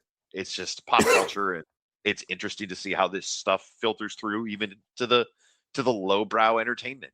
You can still Right. see these. You can still And, see these themes. and because ultimately this podcast is about literature and film and art, right? That is our domain, right? Pop culture. Pop culture means popular culture, right? And everybody knows that the number one problem that, and I'm using air quotes here, right? The right has done in the last, I don't know, 40, 50 years is completely abandoned the realm of entertainment and pop culture, right? It, Yeah. in the universities and the art programs and the writing programs and blah, blah, a lot of it was conspiracy to remove the right from those two. But a Right. lot of it is also, the fault of the boomers, because they're playing golf while, their daughter was going off to art school, and then she was, Right. getting one shotted by Vecna in the dimension, Right. right? So Right. you have to kind of keep in mind that, right? And we're not going to win any type of cultural war unless we make our culture mainstream, right? Which is very Right. difficult to do if every little thing that we come across we poo poo, and we're not, we expect like heavy level depth to everything, right? So Yes. I think that we kind of have a responsibility to be able to engage with the culture. One, because with a show like Stranger Things, everybody's going to talk about it, right? It's going to Yeah. be everywhere. So Yeah. Stranger Things, I can meet somebody right now that's into Stranger Things. I'm like, hey, you know what show is really good that you should watch instead? I mean, if you really like Stranger Things, you want to watch the next, you should watch look, Twin Peaks, Yeah. right? It's There you another go. show about government type experiments and an alternate dimension that is overlying the regular dimension, and there's demons in it. Wow, it's the same thing, right? Oh, look, and there's murder. And what is the murder of the people? Wow, vulnerable, drug addicted, people that are sexually abused. Wow, very Yeah. One of similar. Just what a quinky dinky there, right? Yeah, So yeah. One of my favorite things. One of my favorite things to do with students is in a similar way. We're going to be starting this semester with Animal Farm, and I love bringing up, "Hey guys, you ever heard of the phrase Big Brother's watching you?" And everybody knows it. And I said, "That's this guy. This guy right, fucking came up with that. This Orwell guy." And they're like, "Wait, what?" I was like, "Yeah, right, he had an influence on the English language that you speak, and you had no fucking clue. There is a right. deeper reality that you don't see, guys." And then even just something small like that points towards it. and then you can give them, once they like, and if they like Animal Farm, which I did when I was in high school, you can That's give them the much better predictive book, Aldous Huxley's, Yeah, what's that one? Brave New World. Brave New World, which I think is the book 100%. that it's funny because when I read Brave New World for the first time, I was actually like in a summer school class, like my freshman year in high school. And Yeah. we read it and I was like, oh, this is it. This is much better than Animal Farm and 1984, because I was like, this is how it's going to happen. Okay. There's not going to be a dictator. We're going to be slaves to our sins, right? That's how we get caught, right? We're slaves to our passion. Slave to pleasure. It's because the fascist and the communists both got it wrong. All right. They controlled people through force. The communists, the Stalinists, they control people through force, right? No, you don't control people through force. People that are controlled through force rebel eventually. Give them 100 years, they'll fight back. They'll get bored of it, right? Yes. But you know how you control people? Way hard. Yeah, through pornography, blue jeans, and entertainment and football games. That's how you control people. McDonald's. Right? I mean, come on, the Chinese figured it out. Like they changed their entire mode of existence by realizing that. And you're not going to control anybody through that. You're going to control them through giving them everything they want, giving them food, making them fat and sick and stupid. That's how people are controlled. Fat, sick, and stupid, And that's where Brave New World got it, because it's very hard. It's very easy to convince. Okay, it's probably not easy, but it's very easy to convince the guy next to you that's also starving, that's also like working 12-hour days in some like crappy mine in like Soviet communist Romania to like go through a Molotov cocktail at a tank, right? Because they got nothing to lose, man. Right? They got nothing to lose. Yeah. There's no electricity. There's no heat in the winter. Their life is misery. I'm going to throw, but it's very. Death can't be worse than this. Death can't be worse than this. Right. It's exactly like whatever. If we get killed, we get killed. It's better than going back to like at least to the ninth floor of the apartment I share with 5 people in a freezing winter, But it's very hard. It's very hard to do the same thing to get the guy riled up when the guy next to you, well, he's going to go home, put on his VR pornography set, and he's got all the goop he wants, all the goy slop and the cereals and all the stuff, and he's got everything. He's got entertainment in every movie and video game right in his brain, And he's like, why would I literally have bacon cheeseburgers delivered to me while I masturbate? Yeah, exactly. What on earth am I? Why would I ruin a good thing, bro? Right. Are you kidding? Exactly. So Aldous Huxley nailed it, man. He dropped that that LSD and mescaline or whatever he was doing, and he went to the upside down, and he saw the demons, and he saw what they were doing. Speaking of LSD, I would love to do like a senior level English course where we do dystopian fiction, and I'll hit them with 1984, Brave New World, and then the final exam will be on Ibis. Just be like, fuck you right at the end. You're like, and how do we beat this? Oh, the anarch, my friend. Let me talk about Junger. Right. God, that sounds like a cool idea, actually. One of my students grabbed Forest Passage. I need to catch up with her this week and see how she did with it. But she's like, I want something really difficult. I said, here you go. Start there. Right. But anyway. Over in the chat, Jason says the church is the antidote to gooning, and he's right. That's exactly it. The church is the antidote to gooning. But what does the church do? Actually, the church is the antidote to grooming, gooning, and all of the above. That's true. It's also the antidote to autocorrect. That's very important to realize. Yeah, because autocorrecting is also basically gooning with an AI. Intellectual gooning. Yeah. But from now on, if you ever read my writing, it's going to be filled with like spelling errors and grammatical incorrections because I've refused to use any spell checks or correctors from now on. I'm going raw. I'm going raw. Like raw dog it. Yeah, because that's how it's going to be, man. That's how you're going to tell that it's real writing. If it's completely borderline illiterate, it's probably not AI. So there's my writing. Right. But yeah, I mean, what does the church do? I mean, all of us Orthodox Christians recently, we just finished a fast, right? We denied ourselves something, right? And we did it because, we are slaves to our passions, and we do that to teach us how to, get over that kind of stuff, you know. And I'm telling you, man, I did the whole nativity fast, right? And it was rough. All right. So that was a good, like, I don't know. I think we started in November and we went on until Christmas Day. And that was rough, man. Like, you know, basically eating vegan the entire time, tough. But it made me really think about, Yeah. like, you know, like I base my entire life around eating. You know, like you know, I like, you know, I realized how much I would spend on going out and just like, oh, I don't feel like cooking. Let's go get Taco Bell, you know, which is just spiritual gooning, right? It's gooning with food. It's gluttony. It's the same thing, gluttony, right? I didn't want to put the extra effort in cooking something at home, so I'll go get like some meat or something like that, you know. And Right. you know, since the fast ended, I've caught myself like, oh, I'm gonna just get Taco Bell. I feel like cooking, you know, and I'm like, oh no, it's bad. You know, I need to like make my own food, you know, I need to like do all that stuff. And that's how the church teaches you stuff. It teaches you how to deny yourself things that are not good for you, things that like you might overdo. Eating's not bad. We need to eat, right? Enjoying food is not bad, right? But being a slave to those things is bad. That's the thing, right? It's Right. like it's Yeah. like you're not free if you are a slave to your to things that control you, right? And everything in our society, in our culture, is designed to enslave us, right?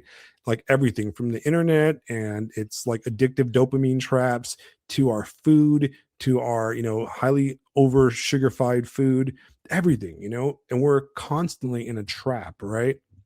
In a way that where like, you know, sometimes I think that like I look at those guys, you know, like historically speaking in the church or even outside the church, the more ascetic monastic types. And I'm like, dude, you have it easy, man. You know, like you're out there living in a cave somewhere. That's easy life, man. You know, you're not just constantly assaulted by like the constant slop of modernity. You know, it's like, Yeah. you know, every second you walk through a supermarket there's like sodas and there's this and there's candy bars and it's just constant in your face, you know when you're like there's like Red Bulls and this and that, and you know you turn on your computer to do some work and it's just like you get, you know, slammed with like dopamine hits and click on this, click on that, and it's just such a it's a disease, man, that we're like completely surrounded in, you know. We're basically in the upside down where everything is bad for you. And like, you know, we're told that like, you know, you just need to do it, indulge, man, you're a free man, you can do it, you can do whatever you want. And you're like, You're a I'm not a free consumer. person. I'm a slave No. to you know, to this Yeah. machine, right? So Yeah. yeah, that's that. 100%. Earlier Jason asked, why are they telling us this kind of stuff, and then why is the stuff in the show? Well, you know, I don't know. I mean, you know, there's that whole idea of Twilight language. I don't know if you guys have heard of that. Twilight language is that like a lot of times it was kind of a concept of Under the Silver Lake where Yeah. there's information that is secret put forth where, you know, these people communicate with each other, right? I've also heard ideas that like demonic entities have to tell you that they're demonic entities, or they have to kind of show you what's going on. It could also be running cover, like, you know, you put out a movie like Eyes Wide Shut that basically exposes, you know, P Diddy slash like you know, Epstein type stuff, right? And it's out in your face because they can say, well, you're silly, that's not real, that's a movie, you know. um so there's a lot of different theories for it. I do think that, you know, sometimes these ideas are overall, you know, we know that this is happening, right? So I think it's in our kind of cultural subconscious in a way. And you can Yeah. get into like deeper stuff. You can listen to like Jay Dyer and stuff. He talks about this stuff a lot, and it's pretty interesting. Interesting enough, for all Yeah. the internet personalities, Jay Dyer was one of the people that actually, I believe, liked Stranger Things also. So he scored Yeah. a point for I me. think I think something that occurs to me, because I see this kind of schizo posting online quite a bit. I think people need to be very careful with that, um, only because it can be a distraction from what actually really matters and what we actually need to have our focus on. Because you know, at the end of the day, anything that distracts you from God, anything that distracts you from Christ, is a problem. And you know, being an amateur historian, You talk about all the horrible things that the government's doing. You're talking about all the horrible things that happen in the world. And it's like, dude, just last century was industrial level slaughter of human beings. Right. You know, we vaporized entire cities with a single bomb. And that wasn't even the worst way to do it. Like, so yeah, there shouldn't be anything out there that you're like, oh, look at all this horrible stuff they're doing. And it's like, yeah, it's a day that ends in Y, asshole. Like, Right. that's the world we're in. Like, that's the real truth. That's the real, oh yeah, all this, oh, there's it. Bro, where have you been since ever? Like, where have you been since we got kicked out of the garden, man? Like, what the fuck? Yeah, that's kind of my thought. And I get like what? Like, you want to pay attention, but it can be another thing that you can easily get yourself addicted to.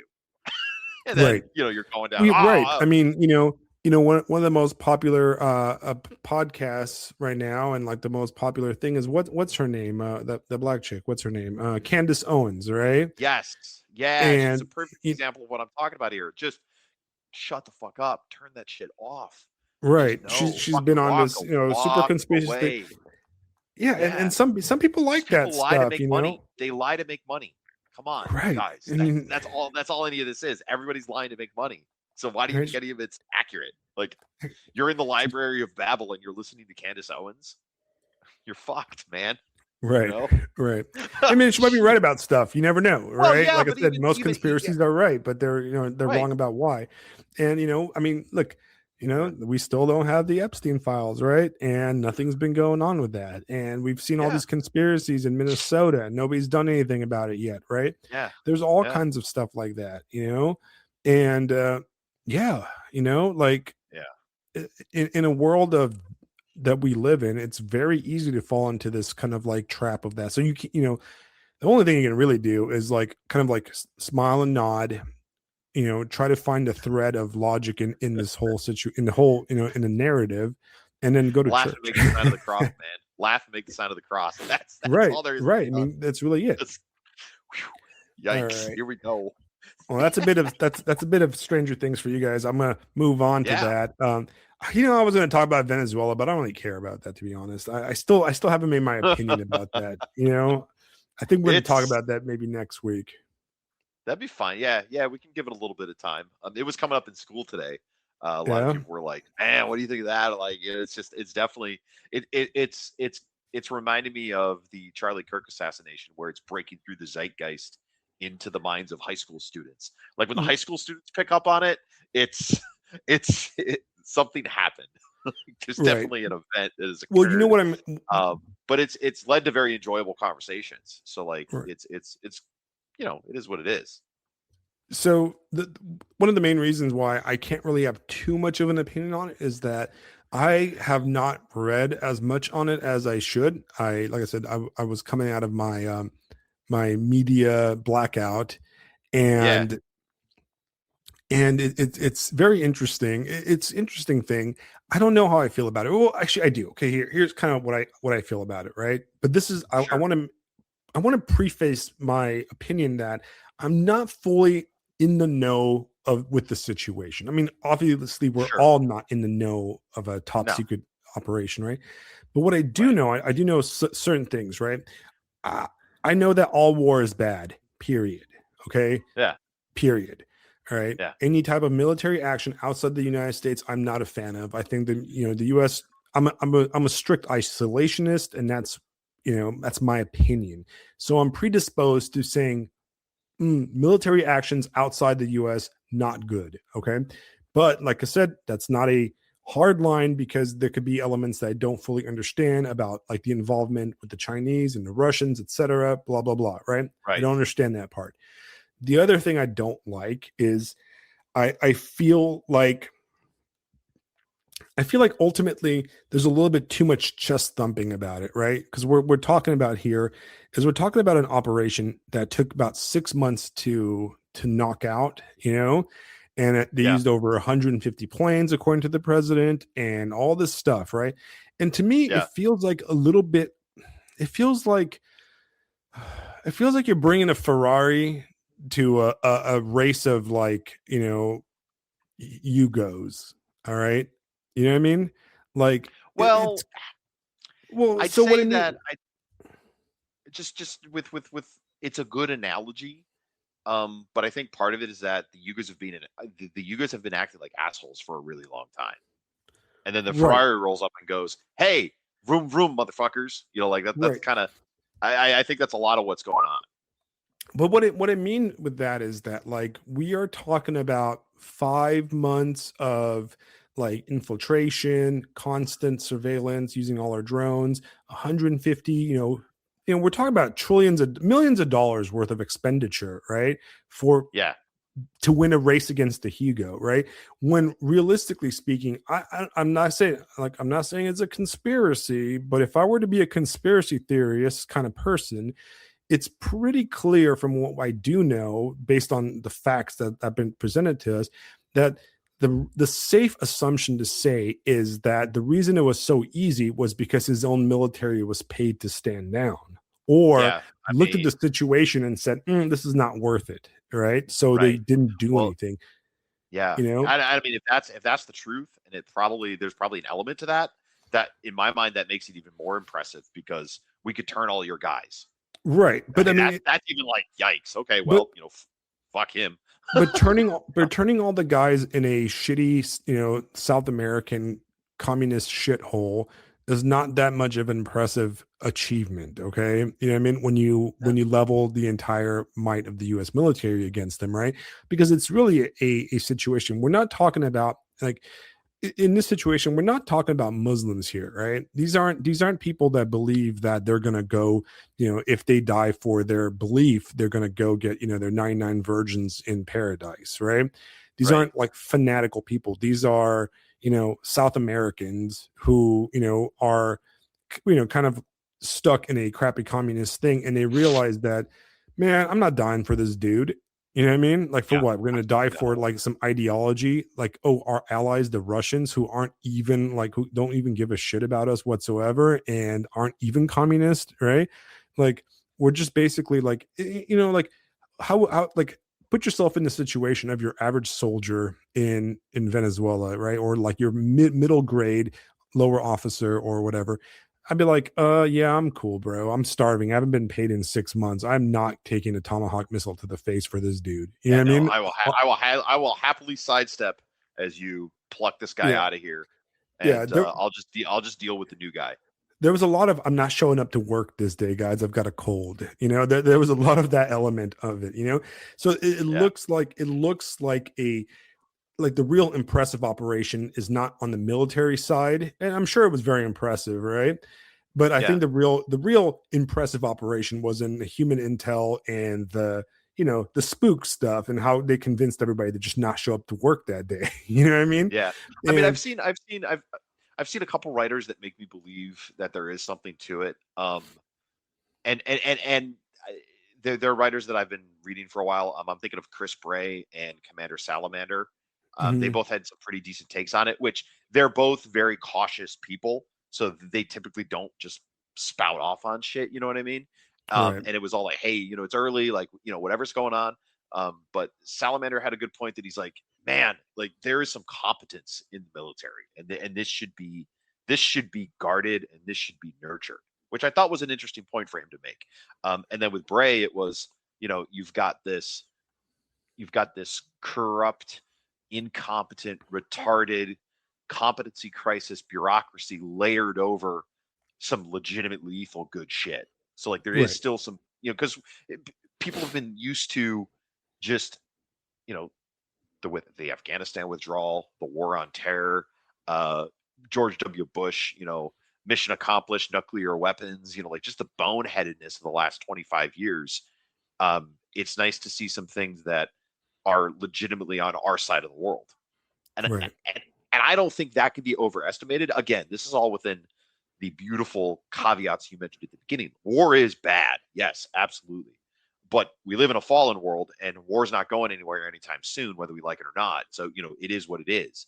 But like, as far as the money spent and the time spent and like all the stuff, I wish we'd been doing this kind of thing for the past 25 years, as opposed to flying to the other side of the fucking world and trying to turn, a dirt mound into a liberal American style democracy. right, Like right. what? And Just for crying the freaking, you know what I mean? So this I'm going. okay, all right. And then also, it's I appreciate the Overton window shift that has occurred regarding the Monroe Doctrine.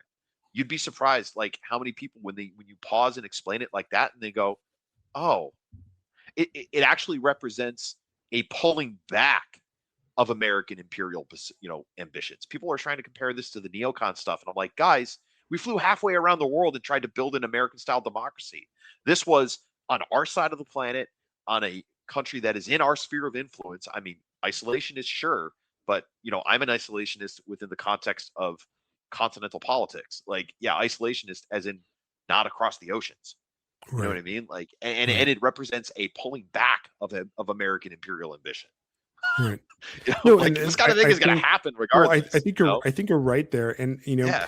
what I do want Anyway, to, as a global war on terror operation enduring freedom well, combat yeah, veteran, I would like to yeah, point out that you are correct that that war in Afghanistan, for example, was kind of a shit show.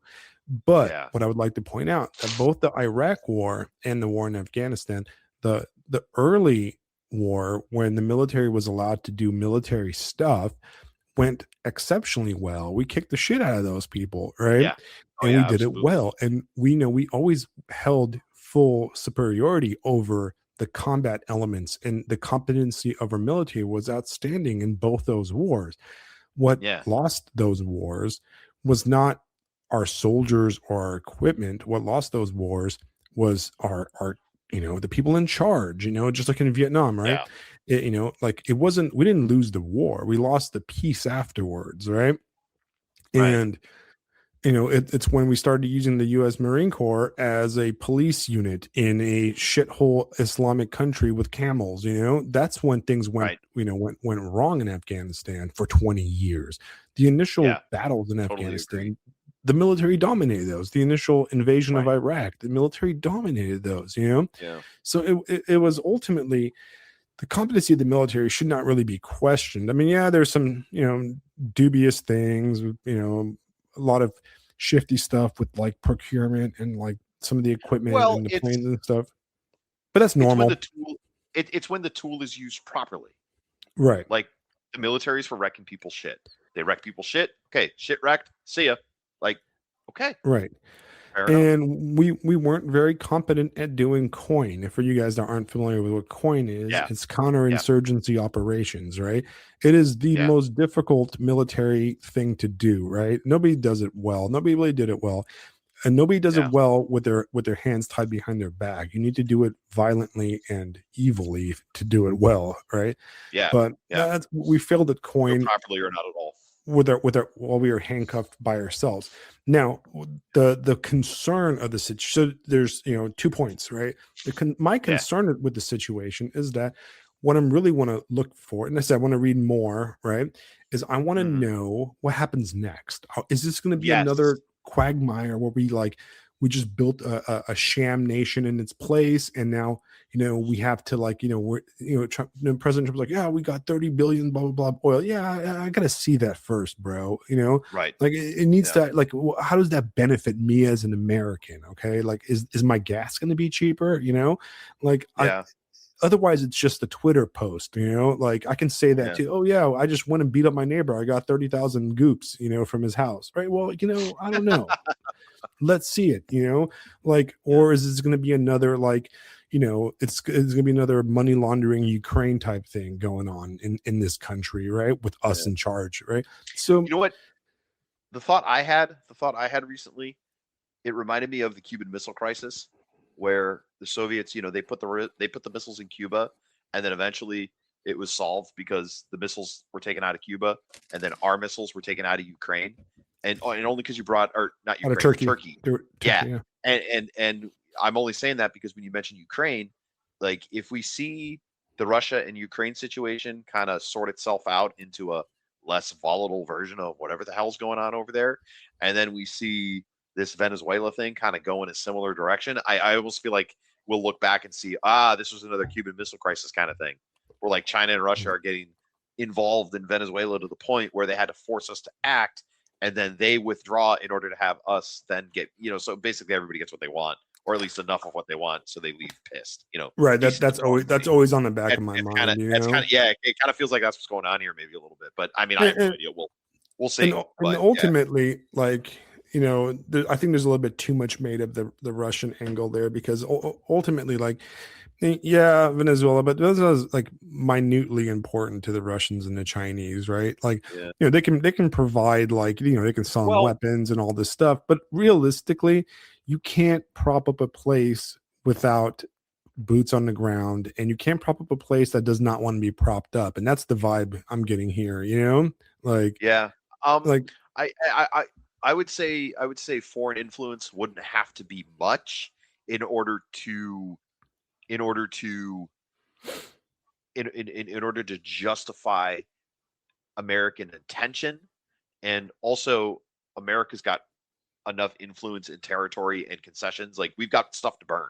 You know what I mean? So right, like in order to secure our backyard, we can afford to maybe finally work things out in Ukraine, or work things right. out in other parts of the world, or maybe start talking to China, pivot that direction, and whatever. So, Right. but again, I mean, who knows? I'm talking out of my ass here. Right, and So I it's think the whatever. other thing is, and this is one of those things of, like, my pet interests kind of come ahead of Yeah, everything. Is like, yeah. I really care much more about, the thing in Minnesota with all the Somalis and the fraud going on. I care Oh about that. God, I care you heard about, the latest in there with yeah, Minnesota, right? I care, yeah, and Tim Waltz, and I care about that stuff a lot more. I want action on that. You know what? I don't care about Venezuela. I care about that. I care about the border. I care about, I just, this is what I care about. Okay, this is what I want. I'm an internally focused individual right now, and I want stuff Yeah. better here. I don't really care about the freedom of the Venezuelan people or whatever. I don't care about any of that stuff. I don't even care about Well, yeah, oil. no, yeah. But the one good thing that is undeniable, right, is that what this does do is it kind of puts an end, and I hope this like philosophically and, like, real politic puts an end to this idea of this global, like, Yes. order, because Fucking ultimately Chile. it's this whole, like, oh, the international council, shut the up, and what I mean, Yeah, like, nobody exactly. cares about that. It's Yeah. like it's a relic of the 20th century. It's a fantasy. International lull. It's not Yeah, international law. It is now international lull. yeah, nobody cares. Like, there's no such thing as an international law unless there's somebody that can enforce it. Okay, Right. and you Yeah. can't enforce international law on the only person that can enforce the laws. Yeah. Um, but yeah, so I feel like it's a little bit too fresh to really get into it, and like I I said, agree. Yeah. Yeah. like, we can talk about, like, kind of the ideas, and I think it's one of those things where, like, it's actually fresh and it's new and it's actually different. I kind of wish we would have focused a lot. I want the administration and our politicians to focus on, Minnesota and that stuff. But if this leads to, like, a complete disillusionment in the UN and that kind of stuff, that's a good thing too. Um, Yeah.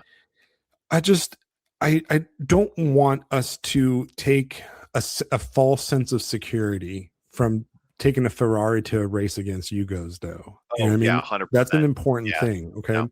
Like, Yeah. uh just because we're able to do that and get these guys to stand down doesn't mean that that's going to happen with the Chinese or with something like that. You know what I mean? And Yeah. ultimately that leads to a jingoism, which can become dangerous, right? So there's that. All right, so we'll talk about more about Venezuela in the next week, probably, when I get more read up on it, and maybe we can have Yeah. somebody that's really It'd be good fun. on this topic. We'll see. The news changes every day. We might be, Yeah, right. invading Panama next week or something, or Cuba, or I don't know. Greenland. We'll see. Greenland. We'll see. We can even talk about Teddy Roosevelt and Yeah, we could just have a Monroe Doctrine episode. right. But That would next be week, interesting to for you discuss. guys, Anyway. that are going to be listening next week, Jason McGinty is actually coming on and joining us Yes, next week. sir. And Jason McGinty is our resident Kansas historian, and he runs a great podcast, if you guys haven't listened to it, Yes. on Bleeding Kansas and all kinds of really interesting stuff that, you can go back a few episodes and listen to the episode where he joined us. And I learned so much stuff. I think Yes. I've referenced John Brown and Kansas and Bleeding Kansas so many times in conversation since that episode, because I feel like an expert now. Like, I'm like, yeah, I know all about John Brown, that bastard. Yeah, that really was enjoyable. I'm Jason's in chat right now, and Yeah. man, I am excited to talk with this gentleman once again. It's going to be a lovely episode for sure. So he's gonna school us on what he's been working on, and Let's go. all this stuff. So I did get some books for Christmas I wanted to share with you guys before we call it off. So I'm gonna tell you about the books I'm gonna read. So we're gonna do a lot more book reading on this podcast now. I was kind of in a, because it was Christmas, I was kind of in an Orthodox Christian kind of mood. So I picked up some books that I been meaning to read, and so I'm going to go over them. So the first book I picked up is called, and I'll link all these in the final episode post. I picked up The Religion of the Apostles, Orthodox Christianity in the First Century by Father Stephen DeYoung. And this is a history book. It's about Christianity in, the first century, basically. Interesting stuff. Stephen DeYoung, I believe he does one of the podcasts on Ancient Faith Publishing. Okay. That's Ancient Faith podcasting is your mileage may vary with some of their stuff, right? But there's some good stuff. I mean, our buddy Dr. Zachary Porku, his stuff is on Ancient Faith, right? So it's all stuff. What I mean by that, sometimes they have a kind of a liberally bent, but Stephen DeYoung seems to write really interesting stuff.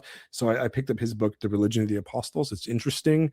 The other book was another book by Stephen DeYoung, and it's called God is a Man of War, The Problem of Violence in the Old Testament, right? And this one is, I think, that you might actually like a lot, Fisto, because it basically, I'm gonna read you the back of it real fast. It's also by Father Stephen DeYoung. Let's go. The back blurb is: infanticide, holy war, divine wrath. Violence in the Old Testament has long been a stumbling block for Christians and skeptics alike. Yet conventional efforts to understand this violence, whether by downplaying it as allegory or a relic of primitive cultures, or by dismissing the authority of Scripture altogether, tend to raise more questions than they answer. God is a Man of War offers a fresh interpretation of the Old Testament accounts of violence by exploring them through the twofold lens of the Orthodox tradition and historical context. Father Stephen DeYoung examines what these difficult passages reveal about the nature of Christ and his creation, bearing witness to a world filled not only with pain and suffering, often of human making, but also with the love of God. So it's interesting. It's going through some of the Old Testament. If you read the Old Testament, obviously, which we all should do, it's filled with all kinds of unsavory things by our contemporary secular sensibilities, right? So, interestingly enough, right, I used to be very, very, very adverse to the Old Testament. I just it was one of those things about Christianity that I felt kind of uncomfortable about, and I thought, I don't really want to get into it with the people. I don't want to really like read about this stuff very much, right? But I sat through a class on the Old Testament at my church. It was actually led by one of the guys in our chats right now, right? If he's still in, I don't know. And it really, like, he did such a great job of teaching this class, and maybe one day he'll join us on this podcast, that I kind of fell in love with the rereading the Old Testament. And he brought in a lot of Orthodox typology, and I really look at it in a different perspective right now. I guess an Orthodox perspective. So now I'm actually excited to reread the Old Testament. So we'll see. Okay. All right. The other book I got a lot of books, guys. I get a lot of books for Christmas. All right. Is Father John Strickland's The Age of Paradise. And this is Christendom from the Pentecost to the First Millennium. So Father John Strickland wrote a series of four books on the history of the church, right? And the history of Christianity. And he takes a very like kind of cyclical kind of view on it. It's very interesting. The first volume is from Pentecost to the First Millennium. I'm going to start it pretty soon. That might be one of the first ones I read right now, and I really want to catch up. And I have some gaps in my historical knowledge, and my gaps tend to be in the early Christian era. I have a very good historical understanding of the church, Christianity, Renaissance up, because the majority of my historical interest has always been during the Renaissance. So, I read countless scholarly and, more contemporary kind of like fun, like histories on the Italian Renaissance, the Byzantine Empire, the middle kind of end stage of the Byzantine Empire. Read a lot about the Roman Catholic Church and a lot of different things in the early modern era. I'm very like knowledgeable about that area, but I do lack in that early Christian kind of era of Europe. And so I'm kind of going to try to fill those gaps. And then I did get a very important book, which I also need to read. And this one is called On the Incarnation by St. Athanasius. It's kind of you must read if you're a Christian kind of book, right? Sorry, Fisto. I know you missed some of the stuff. But On the Incarnation, St. Athanasius is basically about the incarnation of Christ and the theology behind it. It's an old, he wrote it, I forgot what century he wrote this in. But it's a little short, it's almost like a little pamphlet, right? It's like but I need to brush up. If I'm gonna do it, I'm gonna have to do that. And then the last book that I got that I am actually been very much looking forward to, and I actually did not get this one for Christmas. I got it before. I've just been sitting on my desk for a while and I haven't got around to it. Is Father Alexander Schmemann's For the Life of the World. All right.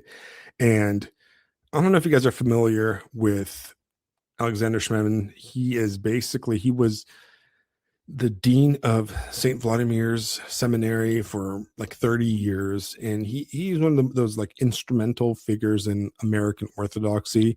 He was a Russian, he was Russian born. His family left Russia during the early years of the Soviet Revolution, ended up in Paris. And from Paris, he moved to the United States, where he became the dean of the St. Vladimir Seminary. Important stuff. Everything I've read from him, I've really liked. My own priest, he basically quotes him nonstop, and I've heard, he's read numerous, things by him to us during his homilies. So I feel like I really, really, really should read this book, and it's called For the Life of This World. And it's one of those books that I think every Orthodox Christian should read. Fisto crashed again, but that's the 4 books I've got. So I'm going to actually take 1, 2, 3, 5 books, right? So I've got a few things to read this month. I'll probably do some episodes on those and put some of my thoughts on that. I don't know. Should we wait for Fisto or should we call it a night? I don't know. Let's see.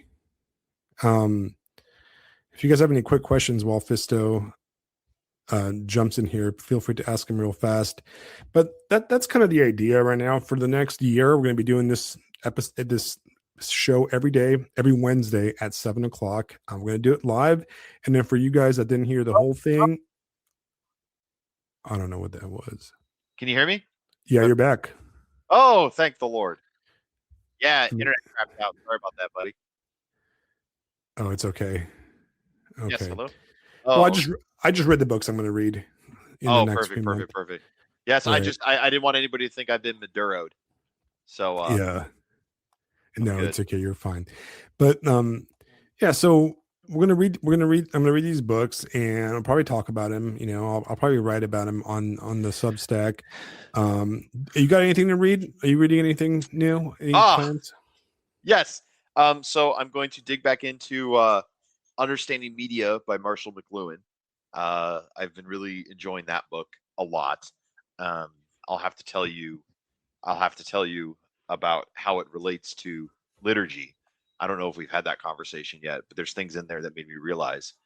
So that's great. I've got family history stuff I got to do. And then next paycheck, I'm going to finish up the rest of the Revelation Space trilogy. I'm very excited about the second book because it inspired other science fiction that I've enjoyed very much. So I'm going I to be haven't looking read forward that yet. to. I did finish. Yeah. I did finish Chasm City. Yes, that was the novella, right? The No, it shorter was like one. the side novel. It was pretty long. It Yeah, was a yeah, full length novel. yeah. It's kind of like a But cyberpunk sort of thing, wasn't it? yeah, I liked it a lot. Yeah. Yeah, I'll have to check that out. So I'm going to do that. Yeah, we'll just go from there. I think I'll have those two on my list and just go from there. Yeah. I have a lot of fiction to read also that's just kind of building up on my Kindle and on my desk. I don't know if I should tell you guys this, but I did get Brad Kelly's new book. It's sitting on my desktop right now, unreleased yet.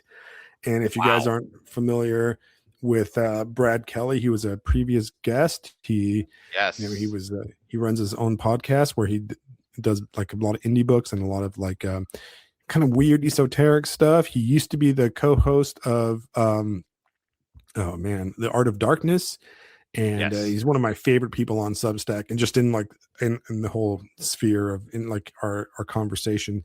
And I've been looking forward to reading. He's been talking about this book that he finally finished and he's ready to put out pretty soon. He's been talking about it for a while now. He talked about it in our last episode where he came on. And I'm actually this is the one about like the underground tunnels in Detroit and stuff. And I'm real excited to read it. So I'm going to email it to you too, Fisto. So you can let me know. Yeah, we'll check it out. We could do.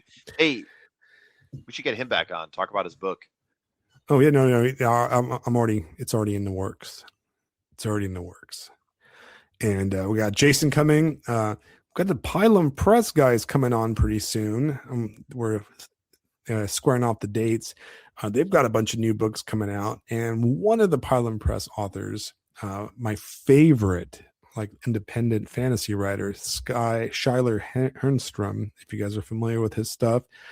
This guy's a master. I mean, he writes better fantasy, swords and sorcery stuff than anybody. He wrote a book that's going to be coming out pretty soon that I had the chance to read in parts because it wasn't done when he sent me all the stuff. And it is a masterpiece, guys.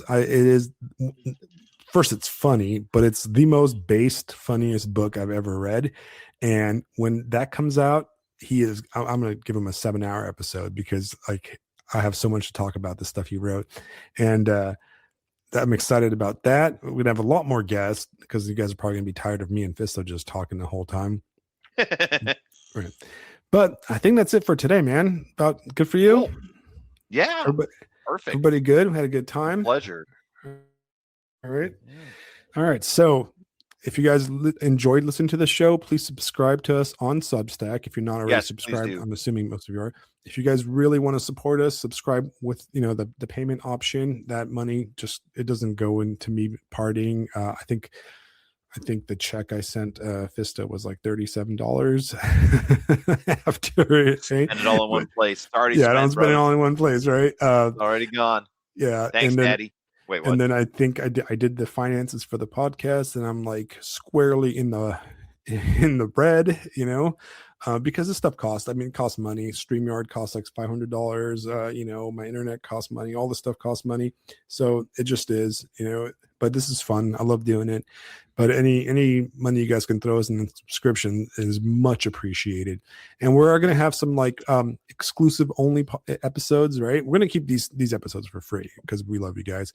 But we are going to be doing our movie episodes and our book episodes that are going to be probably behind a paywall because we do need to encourage you guys to come, throw us some of that fiat currency or whatever, that imaginary money our way, because it might not be real, but it's real to me. Right?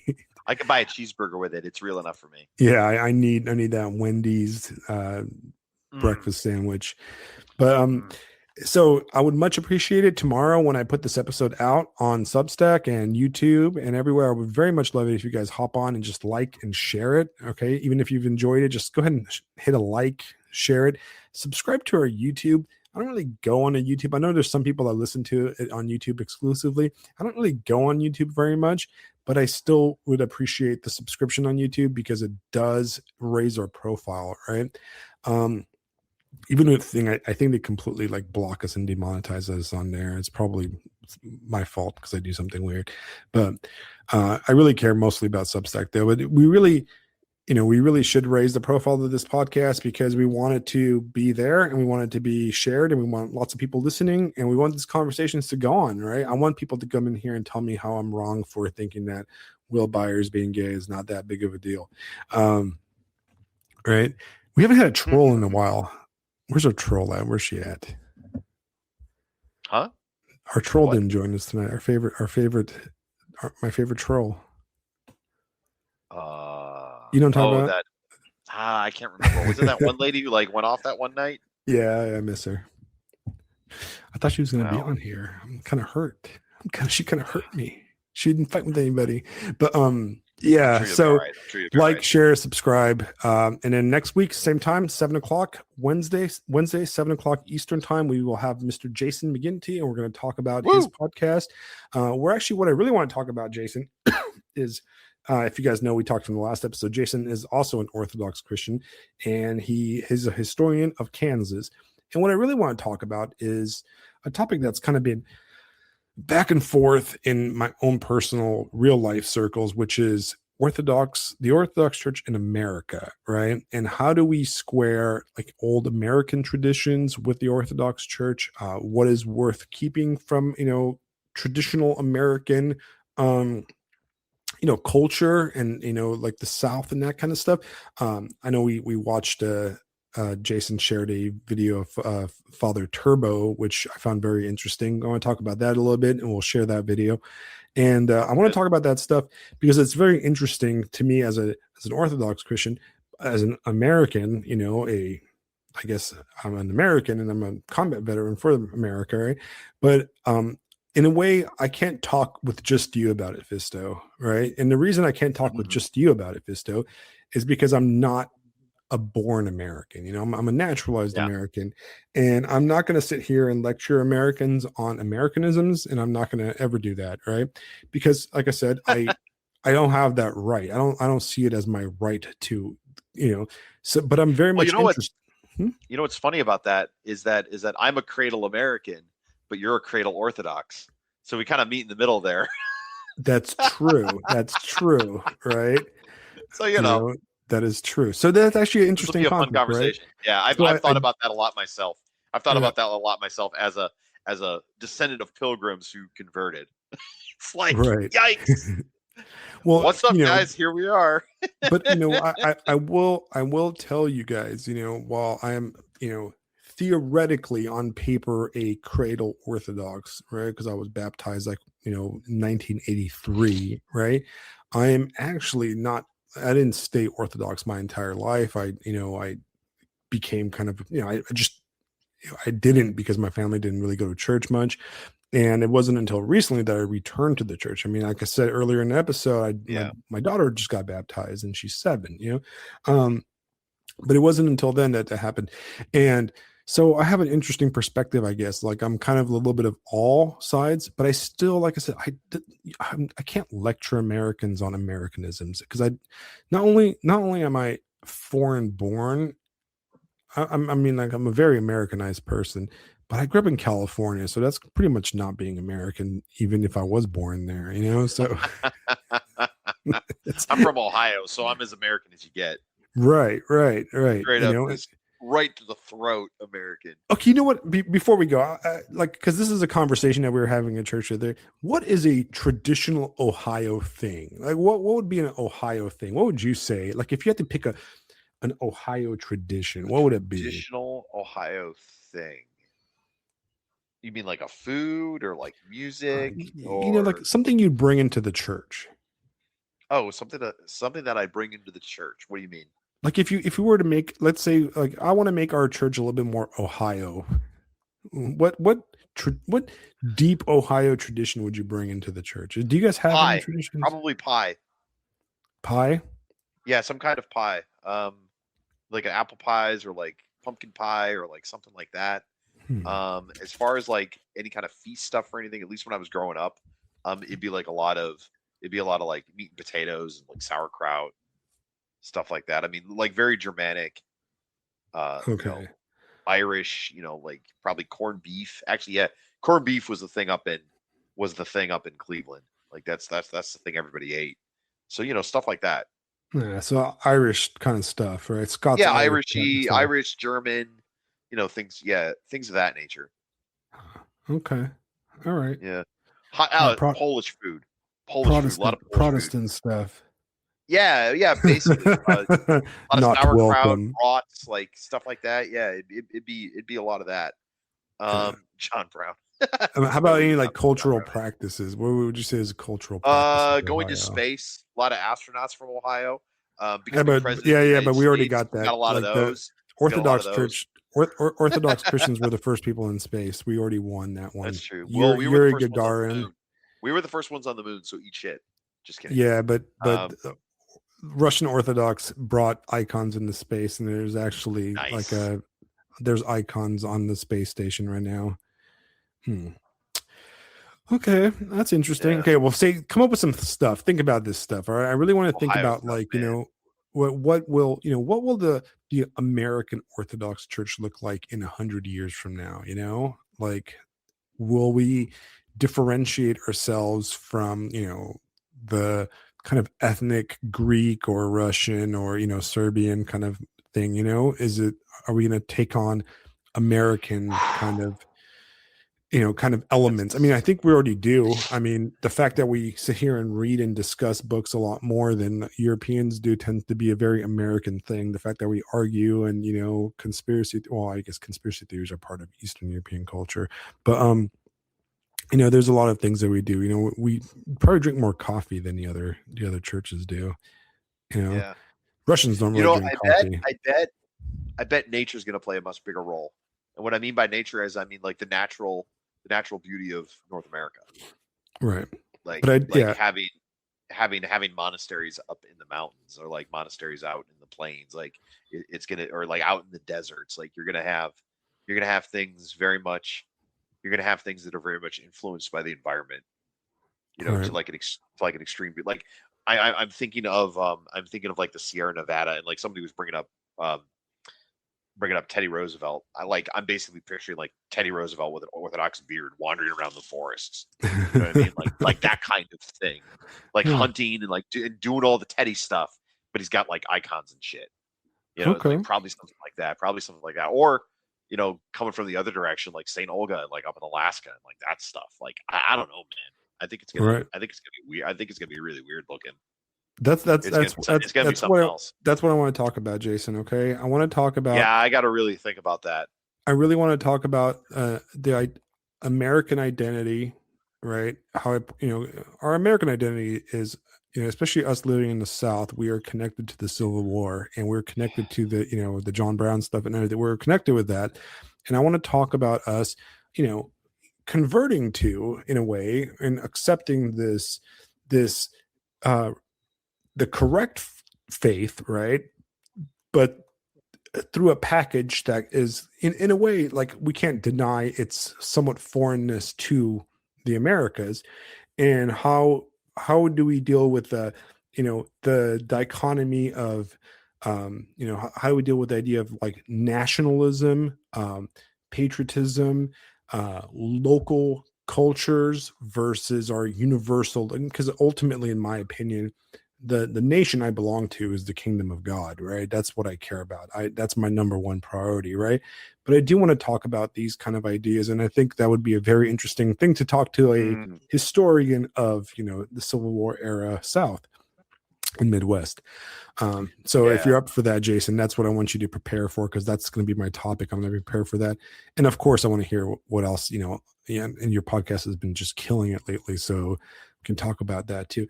But all right, guys, it was a wonderful return to the show. Season 3, episode 1 is over. I hope you guys have a fantastic night. I love you guys.